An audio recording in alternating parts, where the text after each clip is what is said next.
الحمدللہ رب العالمین والصلاة والسلام علی محمد الامین واعوذ باللہ من الشیطان الرجیم بسم اللہ الرحمن الرحیم۔ خواتین و حضرات، ہم سورہ بقرہ کا مطالعہ شروع کر رہے ہیں۔ بقرہ اور آل عمران تو عام صورتیں ہیں۔ میں نے جب ان کا تعارف لکھا ہے تو البقرہ آل عمران دونوں کو اکٹھا لکھا ہے، اور یہی طریقہ البیان میں ہر جگہ اختیار کیا گیا ہے، یعنی توام صورتوں کا تعارف ایک ہی جگہ ہوتا ہے۔ میں نے لکھا ہے یہ دونوں صورتیں اپنے مضمون کے لحاظ سے توام ہیں۔ توام کا مطلب یہ ہے کہ یہ ایک جوڑا ہے، ایک پیئر ہے۔ قرآن مجید میں 114 صورتیں ہیں۔ 114 صورتیں اس وقت کے حالات کے لحاظ سے وقتاً فوقتاً نازل ہوئی ہیں۔ اللہ تعالیٰ نے جب قرآن کو ترتیب دیا ہے تو آپ یہ سمجھیے کہ جیسے 114 صورتیں سامنے رکھی ہوئی ہیں، تو ان میں سے پیر بنا کر، جوڑے بنا کر، توام بنا کر دو دو صورتیں پکڑ لی گئی ہیں۔ عام طور پر یہی طریقہ ہے۔ اس سے چند صورتیں مستثنیٰ ہیں، ان میں سے فاتحہ کا ہم مطالعہ کر چکے ہیں، آگے بھی چند صورتیں ہوگی، لیکن اصلاً قرآن مجید پورا کا پورا اسی طرح ترتیب دیا گیا ہے۔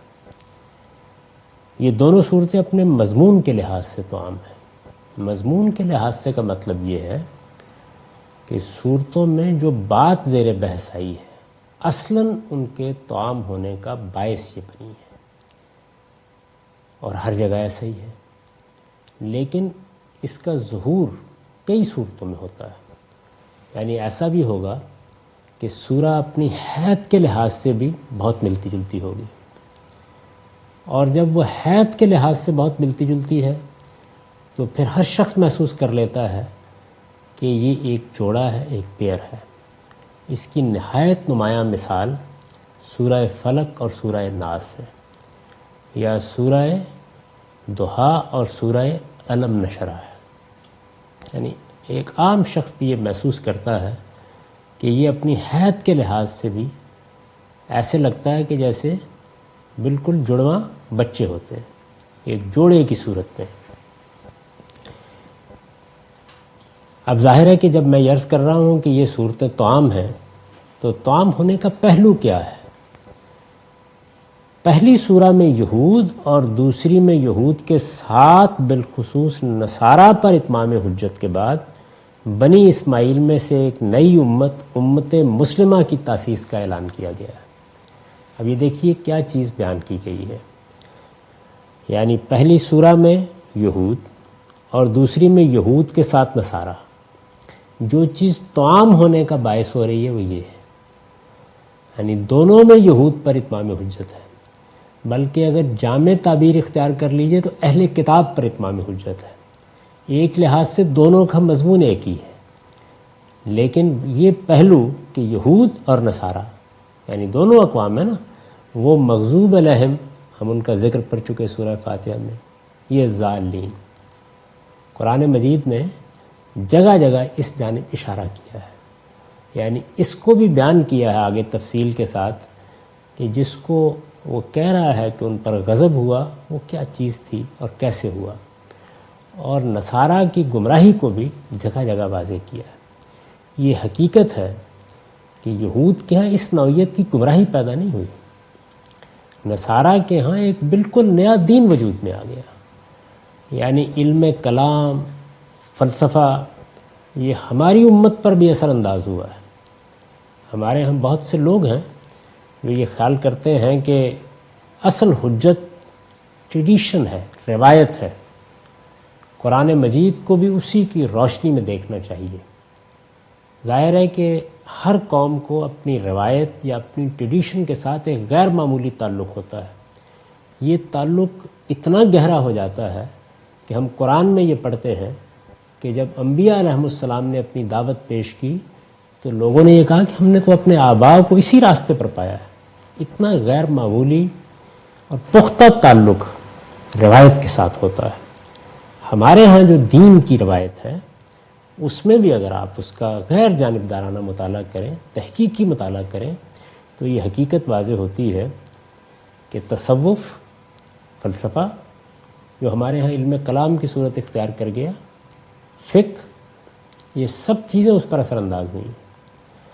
یعنی لوگوں کے ہاں جو ضروریات پیدا ہوئیں، رجحانات پیدا ہوئے، ترغیبات پیدا ہوئیں، جب انہوں نے دنیا کو دیکھا، دنیا میں جو کچھ موجود تھا، خواہ وہ مذہب کے نام پر تھا، خواہ عقلیات کے نام پر تھا، اس کے اثرات ہوئے ہیں۔ اور جو اس وقت ٹریڈیشن ہمارے پاس ہے، جو روایت ہمارے پاس ہے، اس میں یہ سارے اثرات دیکھے جا سکتے ہیں۔ میری کتاب میزان کا خاتمہ اگر آپ میں سے کچھ لوگوں نے پڑھا ہے تو اس میں نے یہ لکھا ہے کہ اس کتاب میں نے فلسفہ، تصوف، علم کلام اور فقہ، ان سب کی آمیزش سے دین کو پاک کر کے پیش کرنے کی صحیح کی ہے۔ یہ اسی بات کا اظہار ہے کہ ہمارے ہاں بھی یہ روایت ایسی خالص نہیں رہی ہے۔ اس کا موقع ہوگا تو میں یہ عرض کروں گا کہ ان سب چیزوں کے کس طرح اثرات ہوئے ہیں، اور اس سے جو روایت ہمارے ہاں بنی ہے وہ اب کیا ہے۔ یعنی اس کی وہ صورتیں بھی ہیں جن کو آپ عوام میں دیکھتے ہیں، اور وہ صورتیں بھی ہیں جن کو آپ خواص میں دیکھتے ہیں، اور وہ صورتیں بھی ہیں جو جلیل قدر علماء کے ہاں دیکھتے ہیں۔ لیکن اس کے باوجود ہم کہہ سکتے ہیں کہ بنیادی حقائق سے متعلق یہ ٹریڈیشن یا روایت متاثر نہیں ہوئی۔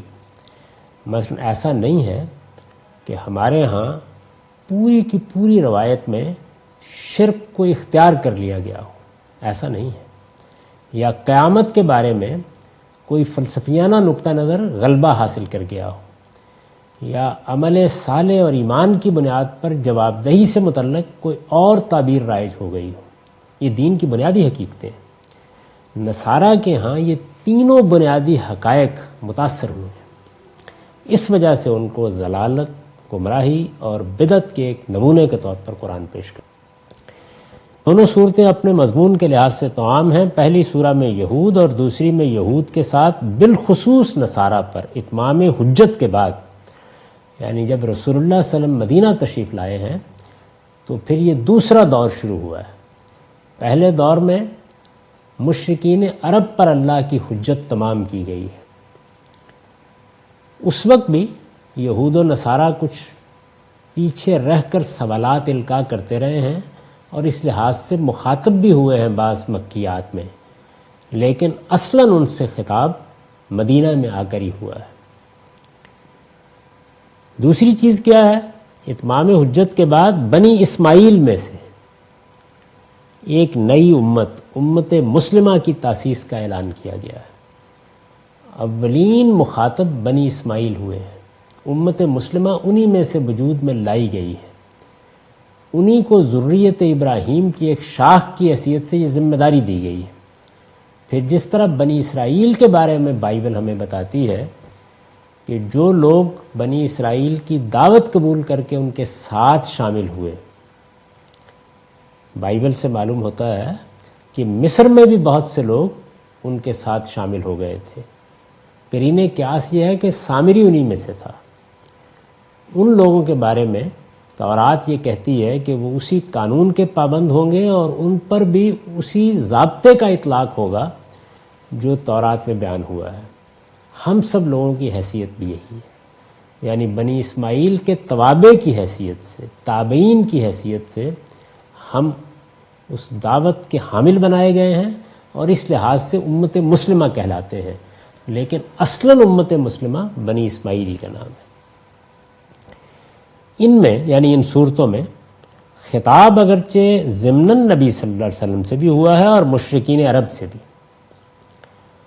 یعنی صورتیں چونکہ بہت مفصل ہیں، قرآن مجید کی طویل ترین صورتیں ہیں، تو ضمنی طور پر نبی صلی اللہ علیہ وسلم کی طرف بھی التفات ہوا ہے، مشرکین عرب سے بھی کوئی بات کہی گئی ہے، لیکن دونوں صورتوں کے مخاطب اصلاً اہل کتاب اور ان کے بعد مسلمان ہی ہیں۔ یعنی اہل کتاب اتمام حجت کے پہلو سے، اور مسلمان تزکیہ و تطہیر کے پہلو سے، امت مسلمہ کی حیثیت سے ان کے فرائض کے بیان کے پہلو سے۔ اس طریقے سے آپ ان صورتوں کے مضمون کو سمجھ سکتے ہیں، اور یہ بھی سمجھ سکتے ہیں کہ یہ کس طرح طعام ہو گئی ہیں، یعنی ان کے اندر یہ جو تعلق پیدا ہوا ہے، ایک جوڑے کا تعلق، زوجین کا تعلق، یہ کیسے پیدا ہوا ہے۔ ان کے مضمون سے واضح ہے کہ یہ ہجرت کے بعد مدینہ میں اس وقت نازل ہوئی ہیں جب مسلمانوں کی ایک باقاعدہ ریاست وہاں قائم ہو چکی تھی، اور نبی صلی اللہ علیہ وسلم اہل کتاب پر اتمام حجت اور مسلمانوں کا تزکیہ و تطہیر کر رہے تھے۔ میں اس سے پہلے یہ عرض کر چکا ہوں، اور میں نے اس کو میزان کے مقدمہ اصول و مبادی میں موضوع بنایا ہے کہ ایک وہ تاریخ ہے جو اخبار احاد سے معلوم ہوتی ہے، اور ایک مسلمہ تاریخ ہے، مثلا یہ کہ رسول اللہ صلی اللہ علیہ وسلم کی بعثت مکے میں ہوئی ہے، آپ نے ایک لمبا عرصہ مکے میں گزارا ہے اور اپنی قوم پر اتمام حجت کیا ہے، آپ نے وہاں سے ہجرت کی ہے، اس کے بعد آپ یثرب آئے ہیں، اور یثرب میں آپ نے آ کر یہود و نصارہ پر اتمام حجت کیا ہے، اور پھر وہاں کچھ مارکے ہوئے، مارکہ بدر، مارکہ احد، مارکہ احزاب۔ یہ مسلمہ تاریخ ہے، یہ وہ تاریخ ہے جو اخبار متواترہ سے منتقل ہوئی ہے، اس کی تفصیلات اخبار احاد سے ملتی ہیں، اس وجہ سے اس تاریخ کو قرآن کے پس منظر میں رکھ کر دیکھا جائے گا، اور اس کی بنیاد پر ہم بہت سی چیزوں کو سمجھیں گے۔ ان کے مضمون سے واضح ہے کہ یہ ہجرت کے بعد مدینے میں اس وقت نازل ہوئی ہیں جب مسلمانوں کی ایک باقاعدہ ریاست وہاں قائم ہو چکی تھی، یعنی جب ہم ان صورتوں کو پڑھتے ہیں تو ان کے مضمون سے یہ حقیقت بالکل واضح ہو جاتی ہے۔ اب دیکھیے، جو روایات عام طور پر ہیں جس میں سالوں کی تعین بھی کی جاتی ہے، میں نے ان کو بالکل نہیں لیا۔ میرے نزدیک کسی سورہ کے زمانے کو سمجھنے کے لیے سب سے اہم ماخذ خود وہ سورہ ہی ہے۔ قرآن مجید چونکہ ایک پیغمبر کی سرگزشت انذار ہے، جس طرح کہ میں عرض کر چکا ہوں، اس وجہ سے اس میں واقعات خود بتا رہے ہوتے ہیں، خطاب خود بتا رہا ہوتا ہے، مخاطبین خود بتا رہے ہوتے ہیں، خطاب کی نوعیت خود بتا رہی ہوتی ہے، یہ کس دور کی سورہ ہے۔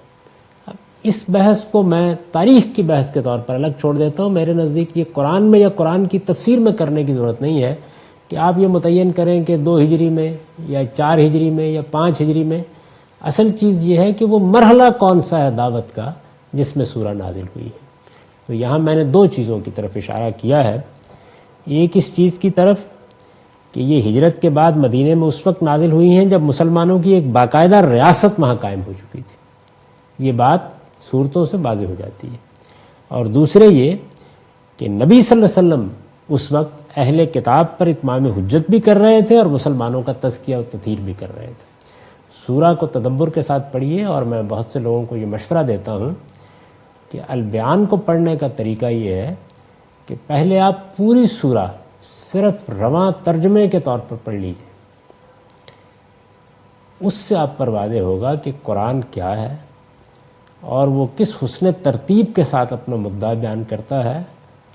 اس کے بعد آپ پر واضح ہوگا کہ یہ کیسا غیر معمولی اور عظیم خطبہ ہے جو رسالت مآب صلی اللہ علیہ وسلم کی زبان پر جاری کیا گیا ہے۔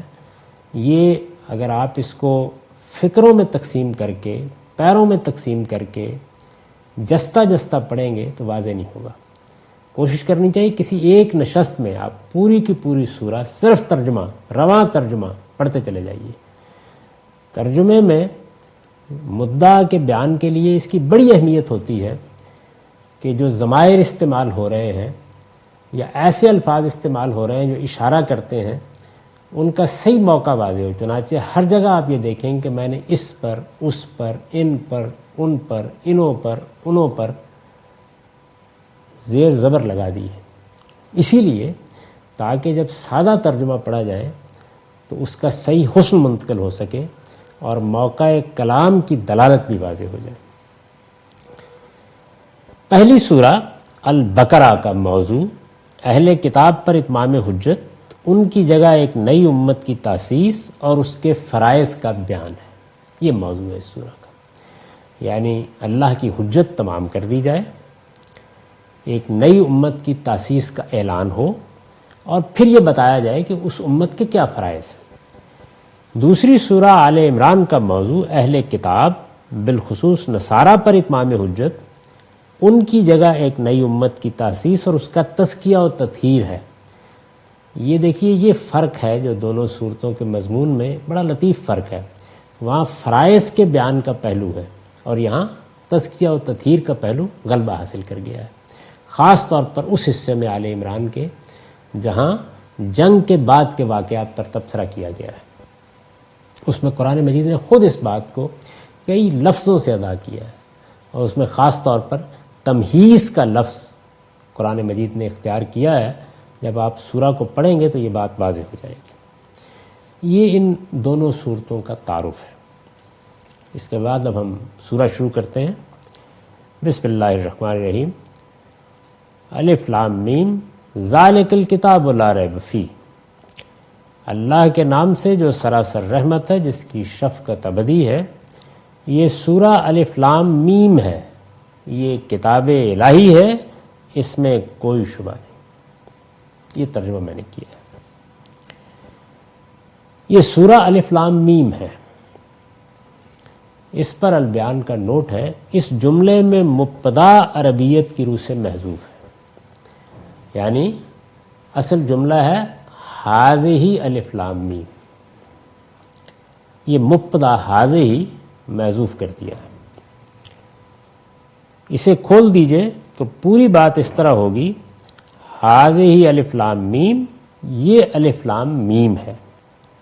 اصطلاح میں انہیں یعنی الف لام میم کو حروف مقطعات کہتے ہیں، یعنی یہ حروف چونکہ لفظ نہیں بناتے، ایک طرح سے ہر حرف دوسرے سے الگ ہے، تو یہ باعث ہے کہ ان کے لیے اصطلاح بن گئی۔ یہ اصطلاح اہل علم نے بنائی ہے، یعنی رسالت میں آپ صلی اللہ علیہ وسلم نے یا اللہ تعالیٰ نے نہیں بتایا کہ یہ حروف مقطعات ہیں، یہ اصطلاح اہل علم نے بنائی ہے۔ اس لیے میں نے لکھا ہے کہ اصطلاح میں انہیں حروف مقطعات کہتے ہیں۔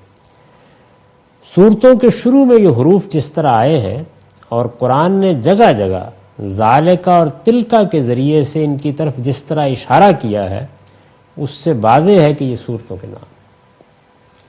یہ میں کوئی نئی بات نہیں کہہ رہا ہوں، محقق اہل علم کا یہی مسلک رہا ہے۔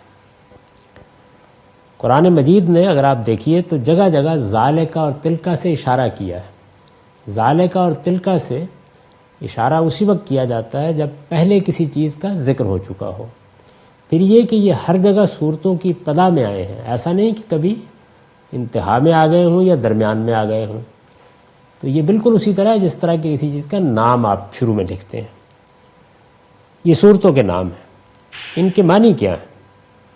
اس باب میں سب سے زیادہ قرین قیاس نظریہ بر صغیر کے جلیل القدر عالم اور محقق امام حمید الدین فراہی کا، یعنی اب ظاہر ہے کہ یہ حروف مقطعات ہیں، ان سے کوئی لفظ نہیں بنتا، ان کو اسی طرح پڑھا گیا ہے۔ رسالت میں آپ صلی اللہ علیہ وسلم سے جو قرآن کی قرات منقول ہے اس میں ایسے ہی اس کو ہمیشہ ہم پڑھتے رہے ہیں، الف لام میم۔ تو اس وجہ سے یہ سوال پیدا ہوا کہ یہ حروف کیا ہیں، ان سے کیا مدعا ہے۔ میں یہاں استقصا نہیں کر رہا، آپ پڑھ سکتے ہیں، لوگوں نے اس میں طرح طرح کے قیاسات کیے ہیں۔ ان میں سے جتنے قیاسات بھی آپ ان کی فہرست بنا لیں، عام طور پر پہلے دور سے لے کر موجودہ زمانے تک ہوئے ہیں، وہ سب عربیت، عرب جاہلی کے ذوق اور قرآن مجید کی زبان کے لحاظ سے کسی طرح بھی قابل قبول نہیں۔ یعنی جو طریقے اس زمانے میں نہیں تھے وہ عجم میں رہے، ہمارے ہاں رہے، ان کو سامنے رکھ کر بعض لوگ تعویل کرتے ہیں۔ جیسے آج کل کے زمانے میں ہمارے ہاں ایبریویشنز کا بہت رواج ہے، یعنی ہم کسی چیز کے پہلے حروف لے کے اس سے ایک نام بنا لیتے ہیں، تو زیادہ تر لوگوں کا رجحان اس جانب رہا۔ اس طرح کے اور بھی قیاسات کیے گئے ہیں، لیکن اگر آپ غور کریں گے تو آپ مجھ سے اتفاق کریں گے کہ اگر کوئی نظریہ فی الواقع قابل ذکر ہے تو وہ صرف وہی ہے جو امام حمید الدین فراہی نے پیش فرمایا ہے۔ پہلے نظریات کتنے ناقابل اعتنا ہیں اس کا اندازہ اس سے کر لیجئے کہ ایک زمانے کے بعد لوگوں نے ان کو نقل کرنا بھی بند کر دیا۔ چنانچہ دور حاضر میں آپ دیکھ لیجئے کہ جو تفسیریں لکھی گئیں، جیسے تفسیر ماجدی ہے، جس طرح سے تفہیم القرآن ہے، جس طرح سے اور بعض تفسیریں لکھی گئیں، تو ان میں بالکل نظر انداز کر دیا گیا۔ یعنی اگر تفسیر میں کوئی ذکر بھی کیا ہے تو کیا ہے، ترجمے میں نظر انداز ہو گیا بالکل۔ اور تفسیر میں بھی بس یہ ہے کہ جو مسالک تھے ان کی طرف کچھ اشارات کر دیے گئے یا ان کا خلاصہ کر دیا گیا۔ یہ نظریہ ہے کہ جو متوجہ کرتا ہے، قرین قیاس ہے، عربیت کے مطابق ہے، جو الہامی لٹریچر کی تاریخ اور اس کا پس منظر ہے، اس کے لحاظ سے بڑی اہمیت کا حامل ہے۔ اس وجہ سے میں نے اس کا ذکر کیا ہے۔ اس باب میں سب سے زیادہ قرین قیاس نظریہ بر صغیر کے جلیل القدر عالم اور محقق امام حمید الدین فرائی کا ہے۔ وہ کہتے ہیں کہ عربی زبان کے حروف تہجی چونکہ اصلاً عرب قدیم میں رائج وہی حروف ہیں جو صرف آواز ہی نہیں بتاتے تھے بلکہ چینی زبان کے حروف کی طرح معنی اور اشیاء پر بھی دلیل ہوتے تھے۔ اب یہ وہ بات ہے کہ جو محض قیاس نہیں رہی، ایک مسلمہ علمی چیز ہے کہ حروف تہجی یہ کیسے وجود میں آئے ہیں۔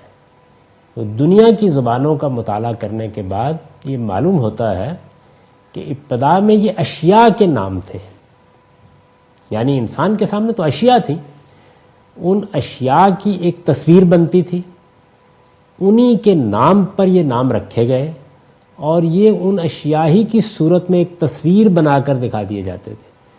یہ اس وقت بھی چینی، جاپانی زبانوں میں اسی طرح رائج ہے۔ عربی زبان کے حروف تہجی چونکہ اصلاً عرب قدیم میں رائج، یعنی قدیم عربی تمدن میں جو حروف رائج تھے وہ اسی نوعیت کے تھے۔ وہی حروف ہیں جو صرف آواز ہی نہیں بتاتے تھے بلکہ چینی زبان کے حروف کی طرح معنی اور اشیاء پر بھی دلیل ہوتے تھے۔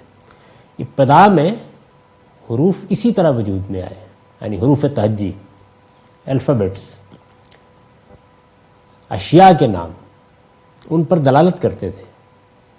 بعد میں آہستہ آہستہ آواز کا نام رہ گئے، یعنی یہ بعد کے زمانے میں تجرید ہوئی ہے، ان کی اصل وہی ہے۔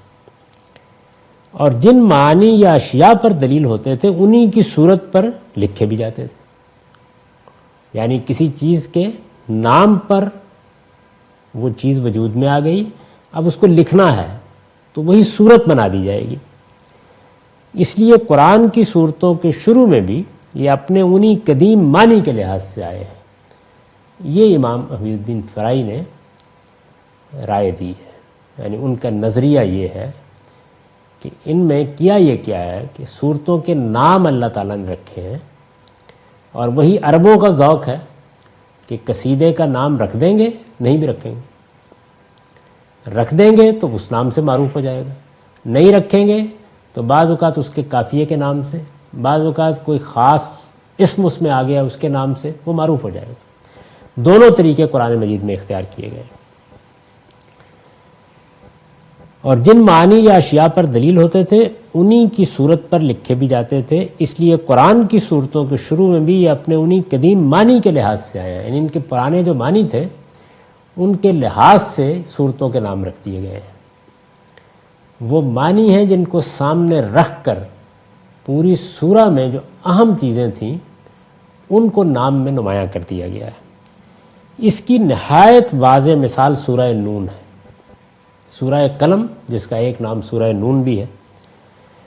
حرف نون کے بارے میں ہم جانتے ہیں کہ یہ اب بھی اپنے قدیم معنی میں بولا جاتا ہے۔ اس کے معنی مچھلی کے ہیں۔ قرآن مجید میں آیا نا سیدنا یونس علیہ السلام کے بارے میں، ذنون، مچھلی والا۔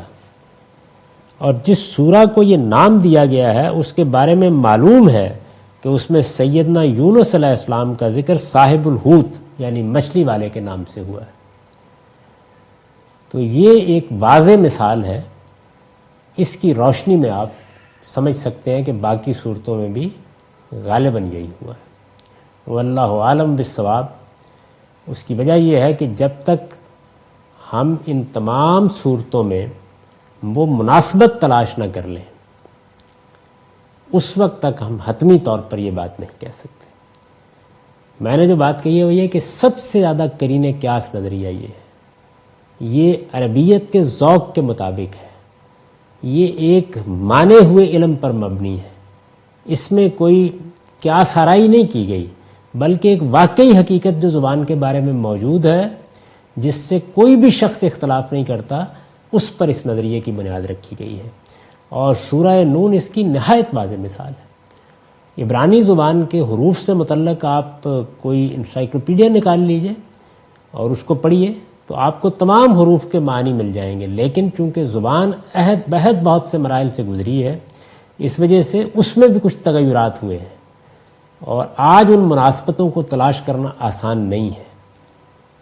آپ یہ دیکھیں گے کہ آپ کو لسانیات کے موضوع پر جو کتابیں ہیں ان میں سب حروف کے بارے میں یعنی معلوم ہو جائے گا کہ جیم اصل میں جیمل ہے، اونٹ کی صورت میں لکھا جاتا تھا، اور جیمل عبرانی میں اور عربی میں جمل کہتے ہیں، اس وجہ سے یہی اس کا نام بھی ہے اور اس کی صورت اونٹ کی ہوگی۔ اب اگر کسی سورہ میں اونٹ کا ذکر بطور خاص ہوا ہے تو اس کا نام جیم رکھا جا سکتا ہے، یہ میں مثال دے رہا ہوں۔ تو سورہ نون اس کی نہایت واضح مثال ہے، لیکن باقی جگہوں پر ہم چونکہ ابھی اس مناسبت کو پوری طرح دریافت نہیں کر سکے، اس وجہ سے ہم یہی کہہ سکتے ہیں کہ یہ سب سے زیادہ قرین قیاس نظریہ ہے، واللہ عالم بالصواب۔ اس کے بعد ارشاد ہوا ذالک الکتاب لا ریب فی، یہ کتاب الہی ہے، یعنی ذالک الکتاب پورا جملہ ہے، یہ کتاب الہی ہے۔ ظاہر ہے کہ الکتاب ہے تو اس میں ذالکہ کا اسم اشارہ الف لام میم کی طرف ہے، یعنی جب ہم نام لکھیں گے تو جزو کی طرف اشارہ کر کے کل سے تعبیر کریں گے۔ یہ الف لام میم ہے، یہ کتاب الہی ہے۔ اصل الفاظ ہیں ذالک الکتاب، ان میں ذالکہ کا اشارہ سورہ کے لیے آیا ہے، اور الکتاب کے معنی کتاب الہی کے ہیں، یعنی الکتاب میں کتاب الہی کے معنی کیسے پیدا ہوئے؟ اس میں الف لام عہد کا ہے اور متکلم اللہ تعالیٰ ہے۔ اس وجہ سے جب انہوں نے کہا کہ یہ میری کتاب ہے، یعنی آپ اگر اس پہلو سے اس کو دیکھیں تو مطلب کیا ہے؟ یہ خدا کی کتاب ہے۔ تو اس سے کتاب الہی کے معنی اس میں پیدا ہو گئے۔ قرآن مجید میں جگہ جگہ یہ اس معنی میں استعمال ہوا ہے۔ جب ہم کہتے ہیں اہل الکتاب تو اس کا کیا مطلب ہے؟ یعنی کتاب الہی کے حاملین، وہاں بھی اسی معنی میں استعمال ہوا ہے۔ قرآن میں یہ لفظ جگہ جگہ اس معنی کے لیے استعمال ہوا ہے، اور اسی طریقے پر استعمال ہوا ہے جس پر کوئی لفظ اپنے مختلف مفاہیم میں سے کسی ایک اعلیٰ اور برتر مفہوم کے لیے خاص ہو جایا کرتا ہے۔ یعنی کتاب کے معنی کتاب کے ہیں، کتاب میری ہے، آپ کی ہے، دسیوں کتابیں ہم نے پڑھی ہیں، لائبریریوں میں ہزاروں کی تعداد میں ہیں، معلوم نہیں کتنی ابھی تصنیف ہوں گی، کتنی تصنیف ہو چکی۔ تو یہ ایک عام لفظ ہے جو ان سب کے لیے بولا جا سکتا ہے۔ اب ہوا کیا ہے؟ ہوا یہ ہے کہ ایک الف لام کے ساتھ دی بک بن کر یہ اب کسی برتر پہلو سے ایک کتاب کے ساتھ خاص ہو گیا ہے۔ قرآن کے عرف میں یہ کتاب الہی کے ساتھ خاص ہو گیا ہے۔ ایسا کسی دوسرے علم میں بھی ہو سکتا ہے۔ مثال کے طور پر علم نحو میں جب کہا جاتا ہے کتاب تو اس کا مطلب ہے سیب ایک کتاب۔ وہاں بھی کیا ہے؟ یعنی کتاب تو زمخشری کی بھی کتاب ہی ہے، مفصل بھی کتاب ہی ہے، شرح ابن عقیل بھی کتاب ہی ہے، ابن ہشام کی مغنی لبیب بھی کتاب بھی ہے، لیکن جب ہم الکتاب یا کتاب علم نحو میں کہتے ہیں تو اس میں اشارہ سیبوی کتاب کی طرف ہوتا ہے۔ اصل میں کتاب کا نام کتاب و سیبوی ہے، لیکن اب جب الکتاب مثال کے طور پر جس وقت زمخشری مفصل میں کتاب کا حوالہ دیتا ہے تو بس الکتاب کہہ دیتا ہے، تو اس سے خود بخود اس فن کے ماہرین یہ جان لیتے ہیں کہ اس سے کیا مراد ہے۔ قرآن کے عرف میں الکتاب سے مراد کتاب الہی ہے، الا یہ کہ قرینہ کسی اور مفہوم پر دلالت کر رہا ہو۔ اس کے بعد فرمایا کہ اس میں کوئی شبہ نہیں، یعنی کتاب الہی ہے، اس میں کوئی شبہ نہیں۔ یعنی اس بات میں کوئی شبہ نہیں کہ یہ کتاب الہی ہے۔ میں نے لکھا ہے کہ اس جملے کا مطلب کیا ہے؟ اس کا مطلب یہ ہے کہ اس بات میں کوئی شبہ نہیں کہ یہ کتاب الہی ہے۔ یہی اس جملے کا سیدھا اور صاف مفہوم ہے، اور قرآن کے نظائر سے بھی اسی کی تائید ہوتی ہے۔ یعنی یہ آپ دیکھیں گے کہ بہت سی صورتوں کے شروع میں اسی طرح آیا ہے، اور قرآن مجید نے خود اس کے مدعا کو کھول دیا ہے۔ یعنی اس کے اللہ کی کتاب ہونے میں کوئی شبہ نہیں ہے۔ ہمارے ہاں لوگ چونکہ قرآن مجید کی زبان کا بھی بہت اچھا ذوق نہیں رکھتے، اور پھر قرآن کے اپنے نظائر کی روشنی میں اس کے عرف کو بھی پہچاننے کی کوشش نہیں کرتے، تو وہ طرح طرح کے احتمالات پیدا کر لیتے ہیں۔ آپ قرآن مجید کی جن صورتوں کے شروع میں یہ مضمون آیا ہے ان کو پڑھیے، بالکل واضح ہو جائے گا۔ قرآن صریح لفظوں میں بیان کر دیتا ہے کہ یہ کتاب ہے، یہ آیات الہی ہیں، اور یہ تنزیل من رب العالمین، اس پہلو سے بیان کر رہا ہے۔ یعنی کس پہلو سے اس میں کوئی شبہ نہیں ہے؟ اس کے اللہ کی کتاب ہونے میں کوئی شبہ نہیں۔ یہ سورہ الف لام میم ہے، یہ کتاب الہی ہے، اس میں کوئی شبہ نہیں، ہدایت ہے ان خدا سے ڈرنے والوں کے لیے۔ یعنی للمتقین میں بھی المتقین پر الف لام ہے، اس کو میں نے ادا کیا ہے۔ مطلب یہ ہے کہ سامنے ایک گروہ موجود ہے جس کو پیش نظر رکھ کر قرآن مجید نے یہ لفظ استعمال کیا۔ اس کو اگر آپ ملحوظ رکھیں تو پھر ترجمے میں آپ کو یہ داخل کرنا ہوگا، ہدایت ہے ان خدا سے ڈرنے والوں کے لیے۔ اس پر البیان کا نوٹ ہے، ہدایت راستہ پانے کے لیے بھی ہوتی ہے اور راستے پر چلنے کے لیے بھی۔ اب یہ سمجھ لیجئے کہ کیا بات ہے جو یہاں کہی ہے۔ یہ ہدایت راستہ پانے کے لیے بھی ہوتی ہے۔ مجھے ایک راستہ معلوم نہیں ہے، میں نے آپ سے پوچھا، آپ نے مجھے راستہ بتا دیا، میں ایک راستے کو اختیار کر لیتا ہوں، میں نے علم کا راستہ اختیار کر لیا، یعنی راستہ تو میں نے دیکھ لیا کہ میرا راستہ یہ ہے۔ ایک شخص نے فیصلہ کیا کہ وہ طبیب بنے گا، میڈیکل کی تعلیم پائے گا، اس کو یہ راستہ خود اس کے اپنے نفس نے دکھایا، اس کے ماں باپ نے دکھایا، یا کسی نے دکھا دیا، اب اس راستے پر چلنا ہے۔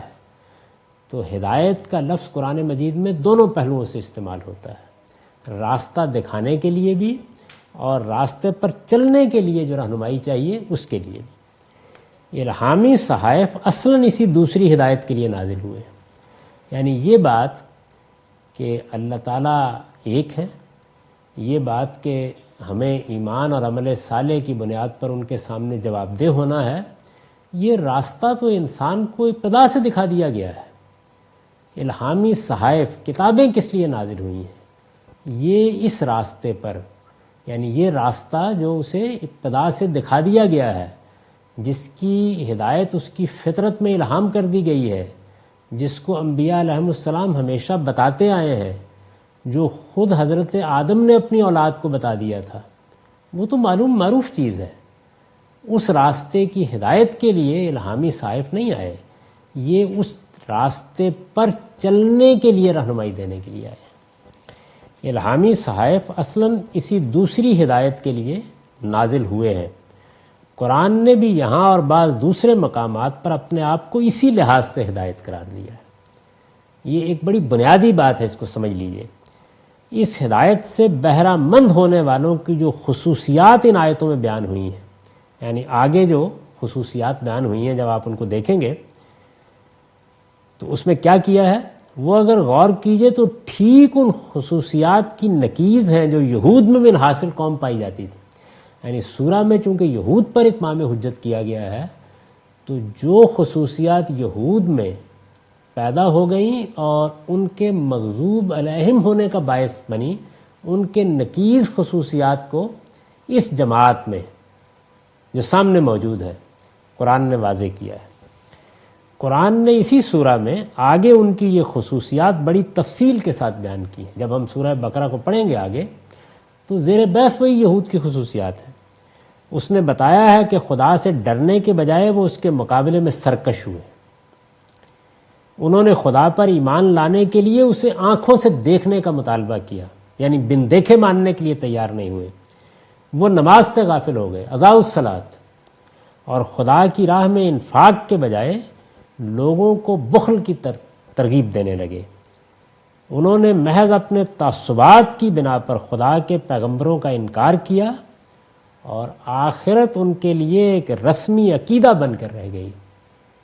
ان کے طرز عمل میں اس پر ایمان کی کوئی جھلک کہیں دکھائی نہیں دیتی تھی۔ یہ سب خصوصیات آگے بڑی تفصیل سے بیان ہوں گی۔ یہود پر قرآن کی فرد قرار داد جرم یہی ہے، جس کا خلاصہ میں نے یہاں بیان کر دیا۔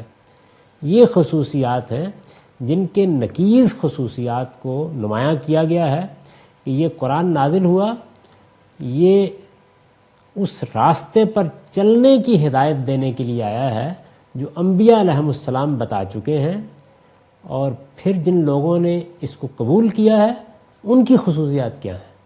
ظاہر ہے کہ اس میں تعریض ان لوگوں پر ہے کہ جنہوں نے اس کو قبول نہیں کیا، اور پھر ان خصوصیات کو نمایاں کر کے بتایا گیا ہے جو اس کے مقابل میں خود بخود سامنے آ جاتی ہے۔ یہ ہے اس کا مطلب۔ اس لیے جب آپ اس طریقے سے اس کو سمجھ لیں گے تو یہ سوال ہی پیدا نہیں ہوتا جو عام طور پر لوگ پیدا کر لیتے ہیں کہ قرآن متقین کے لیے ہدایت ہے تو پھر فائدہ کیا ہوا۔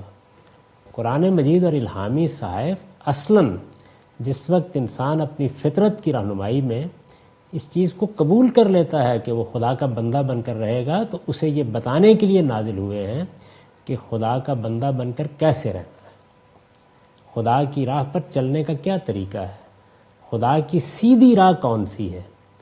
یعنی ایک تو یہ ہے کہ آپ نے یہ جان لیا کہ مجھے خدا کی طرف جانا ہے، لیکن اب وہ سیدھی راہ ہے جس کو آپ نے پا لیا، اس پر چلنا ہے۔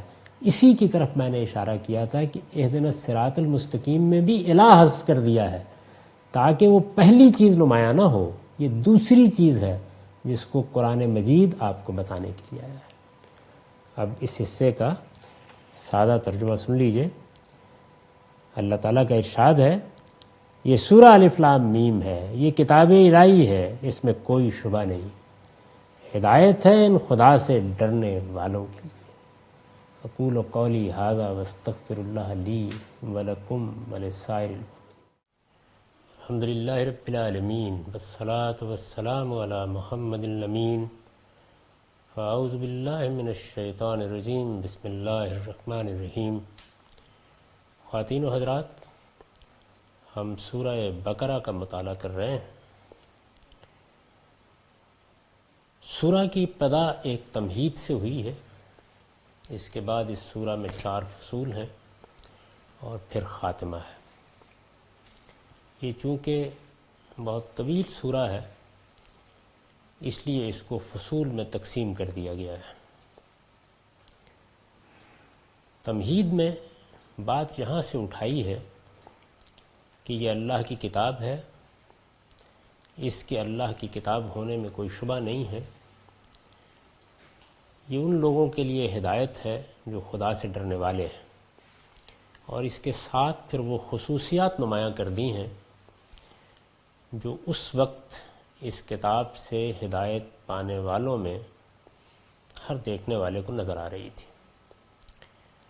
میں یہ عرض کر چکا ہوں کہ ان خصوصیات میں بھی اس کا لحاظ رکھا گیا ہے کہ سورہ کے مخاطب چونکہ اہل کتاب ہیں، اس لیے وہ خصوصیات نمایاں کی جائیں جو ان کے ہاں نہیں پائی جاتی، یا وہ جس وجہ سے اللہ کے غضب کا نشانہ بن گئے ہیں، وہ انہی خصوصیات کا فقدان ہے، اس کو نمایاں کر دیا جائے۔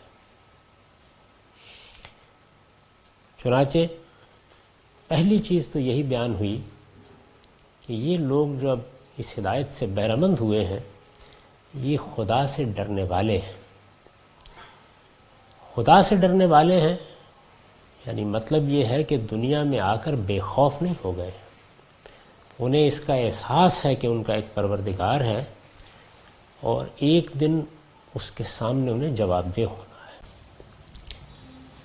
یہ حقیقت انہوں نے اپنی فطرت سے بھی پہچانی ہے، اس کی گواہی ان کے گرد و پیش کی کائنات بھی دیتی ہے، اور انبیاء علیہم السلام کی تذکیر و نصیحت کی جو تاریخ پیچھے گزر چکی ہے اس کی بنیاد پر بھی وہ اس سے واقف ہے۔ اور جس وقت قرآن مجید نے یہی ہدایت پھر ایک مرتبہ ان کے سامنے رکھ دی ہے تو انہوں نے آگے بڑھ کر اس کو قبول کر لیا ہے۔ دوسری بات یہ فرمائی کہ الذین یؤمنون بالغیب، وہ بن دیکھے مان رہے ہیں۔ اس پر میں نے البیان میں یہ نوٹ لکھا ہے کہ اصل الفاظ ہیں یؤمنون بالغیب، ان میں بے ہمارے نزدیک ظرفیت کے لیے ہے، یعنی یہ ایمان کے مفعول پر نہیں آئی۔ اس وجہ سے ہم اس کا یہ ترجمہ صحیح نہیں سمجھتے کہ وہ غیب پر ایمان لاتے ہیں۔ اس کو صحیح نہ سمجھنے کے متعدد وجوہ ہیں۔ استاد امام امین احسن اصلاحی نے انہیں اپنی تفسیر تدبر قرآن میں تفصیل کے ساتھ بیان کر دیا ہے۔ اس کا صحیح ترجمہ ہمارے نزدیک یہ ہوگا کہ بے کو ظرفیت کے معنی لیا جائے، یعنی فعل تام ہے اور اس کے بعد یہ بتایا ہے کہ وہ جب مان رہے ہیں تو کس صورتحال میں مان رہے ہیں، اس کو میں نے ان الفاظ میں ادا کیا ہے کہ وہ بن دیکھے مان رہے ہیں، یعنی غیب میں رہتے ہوئے ایمان۔ انہوں نے اس بات پر اصرار نہیں کیا کہ ہم جب تک آنکھوں سے دیکھ نہیں لیں گے اس وقت تک ماننے کے لیے تیار نہیں ہوں گے۔ ان میں بے ہمارے نزدیک ظرفیت کے لیے ہے، یعنی وہ غیب میں ہوتے ہوئے ایمان لاتے ہیں۔ غیب میں ہوتے ہوئے ایمان لانے کے معنی یہ ہیں کہ وہ محض محسوسات کے غلام اور مادیات کے پرستار نہیں ہیں۔ یعنی دنیا میں انسان کو علم کے جس امتحان میں ڈالا گیا ہے وہ یہی ہے کہ کچھ چیزیں وہ ہیں جو اس کے لیے محسوس حقیقتیں ہیں۔ یعنی میں یہاں سے اٹھوں گا اور اگر میں اس کا انکار بھی کر دوں کہ میرے سامنے کوئی میز نہیں پڑی ہوئی ہے اور میز ہی کی سمت میں چلنا شروع کر دوں تو ٹھوکر کھا کے گر پڑوں گا۔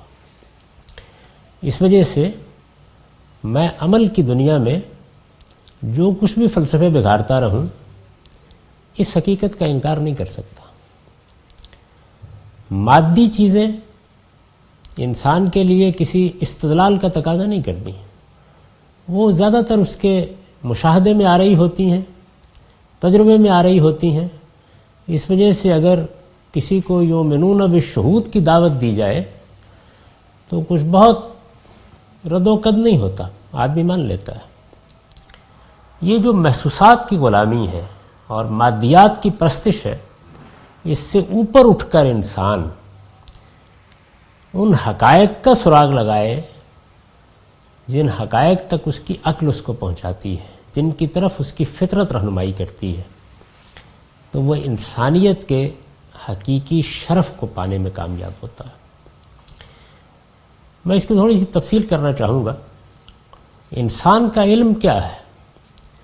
انسان کے علم کے دو بڑے حصے ہیں۔ ایک وہ علم ہے جو فاطر فطرت نے اس کے اندر ودیت کر دیا ہے، یعنی جس طریقے سے مجھے جب بنایا گیا تو میرے اندر یہ احساس ودیت کیا گیا کہ مجھے بھوک لگے گی، یہ میری جبلت ہے، مجھے پیاس لگے گی۔ میں بھوک اور پیاس کے الفاظ سے واقف نہ بھی ہوں تو یہ وہ چیزیں ہیں کہ جو میرے وجود کا احاطہ کر لیتی اور اپنے آپ کو مجھ سے منوا کے چھوڑتی۔ بالکل اسی طریقے سے میرا اخلاقی شعور ہے، یعنی میں چیزوں کے بارے میں حسن و قبح کا حکم لگاتا ہوں، یہ علم بھی میرے اندر ودیت کر دیا گیا ہے۔ اس کا اطلاق جب کسی سماج پر کیا جاتا ہے تو اس میں بے شک انسان بہت سی ایسی چیزیں بھی اختیار کر لیتا ہے جو ان بنیادی اخلاقیات سے اوپر ہوتی ہیں، لیکن بنیادی اخلاقیات، خیر و شر کا شعور، یہ انسان کے اندر ودیت ہے۔ اسی طریقے سے جتنے مادی علوم بھی ہمارے ہاں رائج ہیں، خواہ وہ طبیعیات ہے، وہ حیاتیات ہے، خواہ وہ حیوانات کا علم ہے، ریاضی ہے یا دوسرے سائنسی علوم ہیں، ان سب میں کیا ہوتا ہے ایک علم وہ ہے جو ہمارے اندر ودیت ہے. میں اگر یہ کہتا ہوں کہ یہ مثلث ہے، اس کے 3 زاویے ہیں، یہ وہ چیز ہے کہ 4 کونے رکھتی ہے، 2 اور 2 4 ہوتے ہیں، تو یہ ساری وہ چیزیں ہیں جو اپنی اصل حقیقت کے اعتبار سے میرے اندر تصورات کی صورت میں موجود ہیں. میں خارج کی دنیا پر اس کا اطلاق کرتا ہوں. جب خارج کی دنیا پر اس کا اطلاق کرتا ہوں تو اس سے میرے اندر جو علم بدیت کیا گیا ہے اس میں اور خارج میں کائنات کے ساتھ ایک ربط پیدا ہوتا ہے. اس ربط کو میں پھر استنباط کا ذریعہ بنا لیتا ہوں. تو ایک علم وہ ہے جو میرے اندر ہے، اور ایک وہ ہے کہ جو اس باہمی ربط سے استنباط کے ذریعے سے مجھ کو حاصل ہوتا ہے. یہی میرا علم ہے انسان کی حیثیت سے. میں نے اس کے اوپر ایک تفصیلی شذرہ بھی لکھا ہے، اس کو اگر آپ غور سے پڑھیں گے تو یہ معلوم ہو جائے گا کہ یہی وہ بدیعی حقیقت ہے جس سے انسان بعض اوقات صرف نظر کرتا ہے. وہ چونکہ اپنے اس داخلی علم کو اکتسابی طور پر حاصل نہیں کرتا، اس وجہ سے اسے احساس نہیں ہوتا کہ جن محسوسات کو وہ دیکھ رہا ہے، جن مادیات کو وہ اپنے علم کی بنیاد سمجھ رہا ہے، ان کا علم بھی اس کے داخل سے آیا ہے، اس کے اندر سے وجود پذیر ہوا ہے. لیکن اس حقیقت کو چونکہ وہ پہچان نہیں پاتا تو اس وجہ سے خارج کے حاصل ہونے والے علم کی پرستش شروع کر دیتا ہے، اسی میں محصور ہو کے رہ جاتا ہے. تو اگر آدمی یہاں نہیں ہے بلکہ وہ اپنی فطرت کو بھی پہچانتا ہے، اور پھر وہ فطرت عقلی استنباط کے ذریعے سے جن نتائج تک پہنچاتی ہے ان کو بھی سمجھتا ہے، تو یہ ممکن نہیں ہے کہ وہ اس بات پر اصرار کرے کہ مجھے دکھائیے تب میں مانوں گا.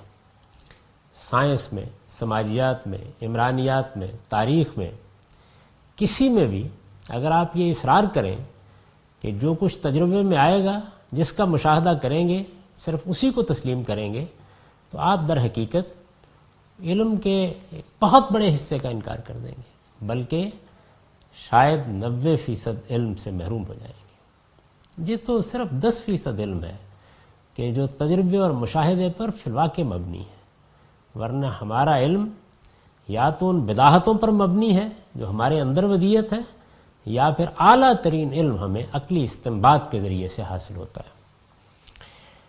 قرآن مجید نے یہاں اسی چیز کو نمایاں کیا ہے. غیب میں ہوتے ہوئے ایمان لانے کے معنی یہ ہیں کہ وہ محض محسوسات کے غلام اور مادیات کے پرستار نہیں ہیں، بلکہ ایک عقلی اور روحانی ہستی ہیں. عقلی اور روحانی ہستی ہیں، اس میں وہی دونوں پہلو نمایاں کیے گئے ہیں. یعنی جو روح یزدانی ان کے اندر ہے، وہ چیز جس کو قرآن بیان کرتا ہے کہ نفخت فیہ من روحی، جس سے انسان کی اصل غیر مرئی شخصیت وجود میں آئی ہے، وہ اس شخصیت کو سمجھتے بھی ہیں اور اس کا صحیح شعور بھی رکھتے ہیں. یہ چیز ان کو ایک روحانی ہستی بناتی ہے. اور اللہ تعالیٰ نے جو ایک عظیم نعمت ان کو دی ہے، یعنی ان کی عقل، جس کے ذریعے سے وہ اپنے باطن کا ادراک کرتے ہیں، خارج سے جو علم حاصل ہوتا ہے اس کا رابطہ اس باطن سے پیدا کرتے ہیں، پھر اس کے بعد ان کے باہمی ربط سے جو حقائق وجود میں آتے ہیں ان میں استنباط در استنباط کرتے ہوئے مزید حقائق کا ادراک کرنا شروع کر دیتے ہیں. یہ جو پورا کا پورا پروسیس ہے علم حاصل کرنے کا، یہ اگر صحیح شعور کے ساتھ ہو تو انسان اپنی ذات کے بارے میں یہ محسوس کر لیتا ہے کہ وہ حقیقت میں ایک عقلی اور روحانی ہستی ہے. بلکہ ایک عقلی اور روحانی ہستی ہیں، لہٰذا ہر چیز کو دیکھ کر ماننے کے لیے مصر نہیں ہوتے. یعنی وہ چیزیں جو خارج سے ہمارے حواس خمسہ کے ذریعے سے اندر پہنچتی ہیں. یہ میرے گرد و پیش میں ایک ماحول ہے جس کو میں دیکھ رہا ہوں، کچھ آوازیں ہیں جن کو میں سن رہا ہوں، کچھ چیزیں ہیں جنہیں میں چھو سکتا ہوں. میری ایک قوت شامہ بھی ہے. غرض میرے حواس کے ذریعے سے جو چیزیں میرے اندر منتقل ہو رہی ہیں، یہ علم کا ایک بہت معمولی سا حصہ ہے. اصل میں خود ان چیزوں کے بارے میں جو میرا شعور پیدا ہوتا ہے، جو میرے تصورات قائم ہوتے ہیں، وہ بھی میرے باطن کے اندر ودیت شدہ علم کی بنیاد پر قائم ہوتے ہیں. تو اگر میں یہ کہوں کہ میں تو دیکھ کر مانوں گا ہر چیز کو، تو میں اپنے آپ کو علم کے بہت بڑے حصے سے محروم کر لوں گا۔ وہ اپنا سفر عقل کی رہنمائی میں طے کرتے ہیں، اور جو باتیں عقل سے ثابت ہوتی ہیں یا ان کی فطرت جن باتوں کی شہادت دیتی ہے انہیں وہ تسلیم کرتے ہیں۔ یعنی یؤمنون بالغیب جب کہا ہے تو اس کا مطلب یہ ہے، ہمارے ہاں میں نے بہت سے دانشوروں کو دیکھا، وہ بے تکلف یہ کہتے ہیں کہ دیکھیے فلسفے میں تو ہم عقل استعمال کریں گے، سائنس میں بھی ہم تجربے اور مشاہدے سے چیزوں کا ادراک کرتے ہیں، لیکن مذہب ہم سے ایمان بالغیب کا مطالبہ کرتا ہے، اور ایمان بالغیب کا مطلب یہ ہے کہ بس آپ کو مان لینا۔ یعنی ایمان بالغیب کے معنی یہ سمجھ لیے گئے ہیں کہ یہ بے سوچے سمجھے ماننا ہے۔ حقیقت اس کے بالکل برخلاف ہے، یہ خوب سوچ سمجھ کر ماننا ہے۔ اس میں جس چیز کی نفی کی گئی ہے وہ یہ اصرار ہے کہ میرے حواس جس چیز کو گرفت میں لے لیں گے میں اسی کو مانوں گا۔ یہ رویہ اگر اختیار کر لیا جائے تو اس کے نتیجے میں انسان اپنے باطن میں ودیت کردہ علم سے بھی محروم ہو جاتا ہے، اپنی فطرت کے شعور سے بھی محروم ہو جاتا ہے، اور عقلی استنباط کے ذریعے سے جو نامحسوس دنیایں اس نے دریافت کر لی ہیں، اب تو سائنس بھی اسی دور میں داخل ہو چکی ہے۔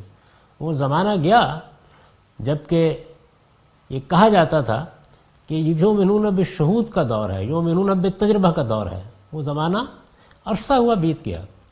اب صورتحال یہ ہے کہ ہمارے مشاہدات اور ہمارے تجربات کے پیچھے جو کچھ ہے ہم استنباط کے ذریعے سے اس کا ادراک کرتے ہیں، اور ہمارے علم کے بڑے بڑے فتوحات اب یہی ہیں، سائنسی علم میں بھی، تاریخ کے علم میں بھی، خود ہماری اس دنیا کے علم کے بارے میں بھی۔ یہی رویہ ہے جس نے انسان کو بلند پروازی سکھائی ہے، افلاک سے پرے دیکھنا سکھایا ہے۔ تو وہ اپنا سفر عقل کی رہنمائی میں طے کرتے ہیں، اور جو باتیں عقل سے ثابت ہوتی ہیں یا ان کی فطرت جن باتوں کی شہادت دیتی ہے انہیں وہ تسلیم کرتے ہیں، اور ان کے تقاضوں کو پورا کرنے کے لیے اپنی محسوس اور مادی لذتوں کو ہر لحظہ قربان کرنے کے لیے تیار رہتے ہیں۔ یعنی ان میں چونکہ ایک نوعیت کا تصادم رکھا ہے فطرت نے، بعض اوقات جو عقلی اور روحانی تقاضے ہیں وہ اس سے بہت مختلف ہوتے ہیں جو ہمارے وجود کے حیوانی تقاضے ہیں، ان میں ایک نوعیت کا تضاد واقع ہو جاتا ہے۔ اس موقع پر وہ اس کے لیے تیار ہوتے ہیں، ذہنی لحاظ سے بھی اور عملی لحاظ سے بھی اس کے لیے تیار ہوتے ہیں کہ اپنی محسوس اور مادی لذتوں کو ہم قربان کر دیں گے۔ یہ معنی ہے یؤمنون بالغیب کے۔ یعنی قرآن مجید نے یہ بات نہیں کہی ہے کہ وہ لوگ اس قرآن سے ہدایت پائے ہوئے ہیں جو بے سوچے سمجھے مانتے ہیں۔ میں اس کی طرف اس لیے توجہ دلا رہا ہوں کہ یہ ہمارے دانشوروں ہی کا مسئلہ نہیں ہے، یہ غلط فہمی بہت عام ہو چکی ہوئی ہے، اور مذہبیات میں تو کم و بیش یہ مان لیا گیا ہے کہ ہمارے اندر ایک داعیہ ہے تسلیم کر لینے کا، وہ مطمئن ہو جاتا ہے، اسی کو ایمان کہا جاتا ہے۔ ایمان چیزوں کا تجزیہ کر کے، حقائق کا ادراک کر کے، شعور کے ذریعے سے کسی چیز تک پہنچ کر کسی چیز کو ماننے کا نام نہیں ہے۔ قرآن مجید کا نقطہ نظر اس سے بالکل مختلف ہے۔ وہ جس چیز کی طرف توجہ دلا رہا ہے وہ یہ ہے کہ انسان بدیہات کو بھی بعض اوقات نظر انداز کر دیتا ہے۔ مثلا ذات خداوندی کا علم ابدع البدیہات ہے، یہ کسی استدلال کا محتاج بھی نہیں ہے، یہ تو بالکل ایسے ہی ہے کہ جیسے میں نے دیکھا اور میں نے پا لیا۔ یہی صورتحال ہمارے اخلاقی شعور کی ہے۔ تو بعض اوقات وہ ان چیزوں کو بھی اپنے تشکک کا نشانہ بنا لیتا ہے، اور یہ خیال کرتا ہے کہ وہ علم کا سفر طے کر رہا ہے۔ اسی طریقے سے وہ مادیات میں اور محسوسات میں اس حد تک غلطان ہو جاتا ہے کہ عقل صاف طور پر اس کو جس طرف اٹھانا چاہتی ہے اس کی رہنمائی بھی قبول نہیں کرتا۔ اس کو قرآن مجید نے یہاں واضح کیا ہے، اور یہ بتایا ہے کہ انبیاء علیہم السلام کے ذریعے سے جو ہدایت آتی ہے، اللہ جو کتابیں نازل کرتا ہے، ان میں جس طرح یہ ضروری ہے کہ آدمی کے اندر یہ احساس ہو کہ میرا ایک پروردگار ہے اور مجھے ایک دن اس کے سامنے جواب دہ ہونا ہے۔ یہ چیز ہے جس کو تقوی کے لفظ سے تعبیر کیا ہے۔ اور دوسرے یہ کہ وہ اس بات پر اصرار نہ کرے کہ میں انہی حقائق کو مانوں گا جنہیں میں اپنی آنکھوں سے دیکھ لوں گا یا کانوں سے سن لوں گا یا ہاتھوں سے چھو لوں گا، بلکہ وہ عقلی اور روحانی حقائق کو بھی ماننے کے لیے تیار ہوتا ہے، جبکہ سری استنباط ان کو ماننے کا تقاضا کر رہا ہوتا ہے۔ یہی انسان کا شرف ہے۔ انسان کا شرف یہ نہیں ہے کہ اس کے سامنے آگ جل رہی ہے تو وہ اس کو دیکھ کر مانے، یہ تو بیل اور گدھے بھی مان لیتے ہیں۔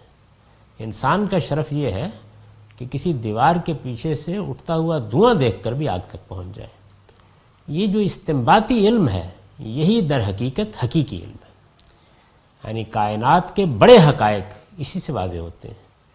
اور میں نے آپ سے عرض کیا کہ سائنس بھی اب اس دور سے گزر چکی ہے، اس کا علم بھی اب یعنی بڑے بڑے حقائق کا علم وہ استنباطی علم ہے، اور یہی چیز ہر دور میں انسان کا حقیقی شرف رہی ہے۔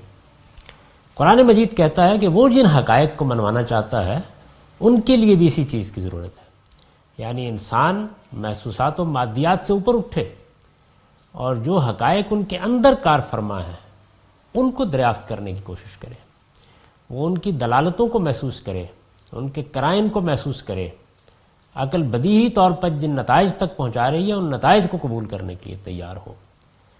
یہ چیز ایمان بالغیب ہوگی۔ اس سے پہلے میں یہ اشارہ کر چکا کہ یہود نے چونکہ موسیٰ علیہ السلام سے یہ تقاضا کیا تھا کہ ارن اللہ جہرتاً، ہمیں آپ عیاناً دکھائیے، کہاں ہے آپ کا خدا؟ آپ یہ کہتے ہیں کہ وہ آپ کے ساتھ بات کرتا ہے، آپ سے اس کی ملاقات ہوتی ہے، تو ہمیں بھی آنکھوں سے دکھائیے، اس کے بعد ہم مانیں گے۔ اس میں ایک نوعیت کی تعریض ہے اس کے اوپر کہ نہیں، وہ لوگ جو حقائق کا صحیح شعور رکھتے ہیں، جن کی فطرت بیدار ہے، جو ایک عقلی اور روحانی ہستی ہیں، جنہوں نے اپنے آپ کو محسوسات کا غلام نہیں بنا لیا ہے، وہ اس طرح کے مطالبے نہیں کرتے ہیں۔ وہ جس طریقے سے یہ جانتے ہیں کہ گرد و پیش کا عالم ہمارے لیے محسوس عالم ہے، اسی طریقے سے اس محسوس عالم سے جن حقائق کا استنباط بالبداہت ہو رہا ہے ان کو بھی ماننے کے لیے تیار ہوتے ہیں، چنانچہ وہ یؤمنون بالغیب ہے۔ ارشاد ہوا وَیُقِیمُونَ الصَّلَاۃَ، جو بن دیکھے مان رہے ہیں اور نماز کا اہتمام کر رہے ہیں۔ میں یہ گزارش کر رہا ہوں کہ قرآن مجید نے انہیں شرائط کے طور پر بیان نہیں کیا، بلکہ یہ بتایا ہے کہ یہ کتاب نازل ہوئی ہے اور یہ دیکھیے کہ اس سے ہدایت کن لوگوں نے پائی ہے۔ ان کی ایک تصویر ہمارے سامنے کھینچ دی ہے، ان کی خصوصیات کو نمایاں کر دیا ہے۔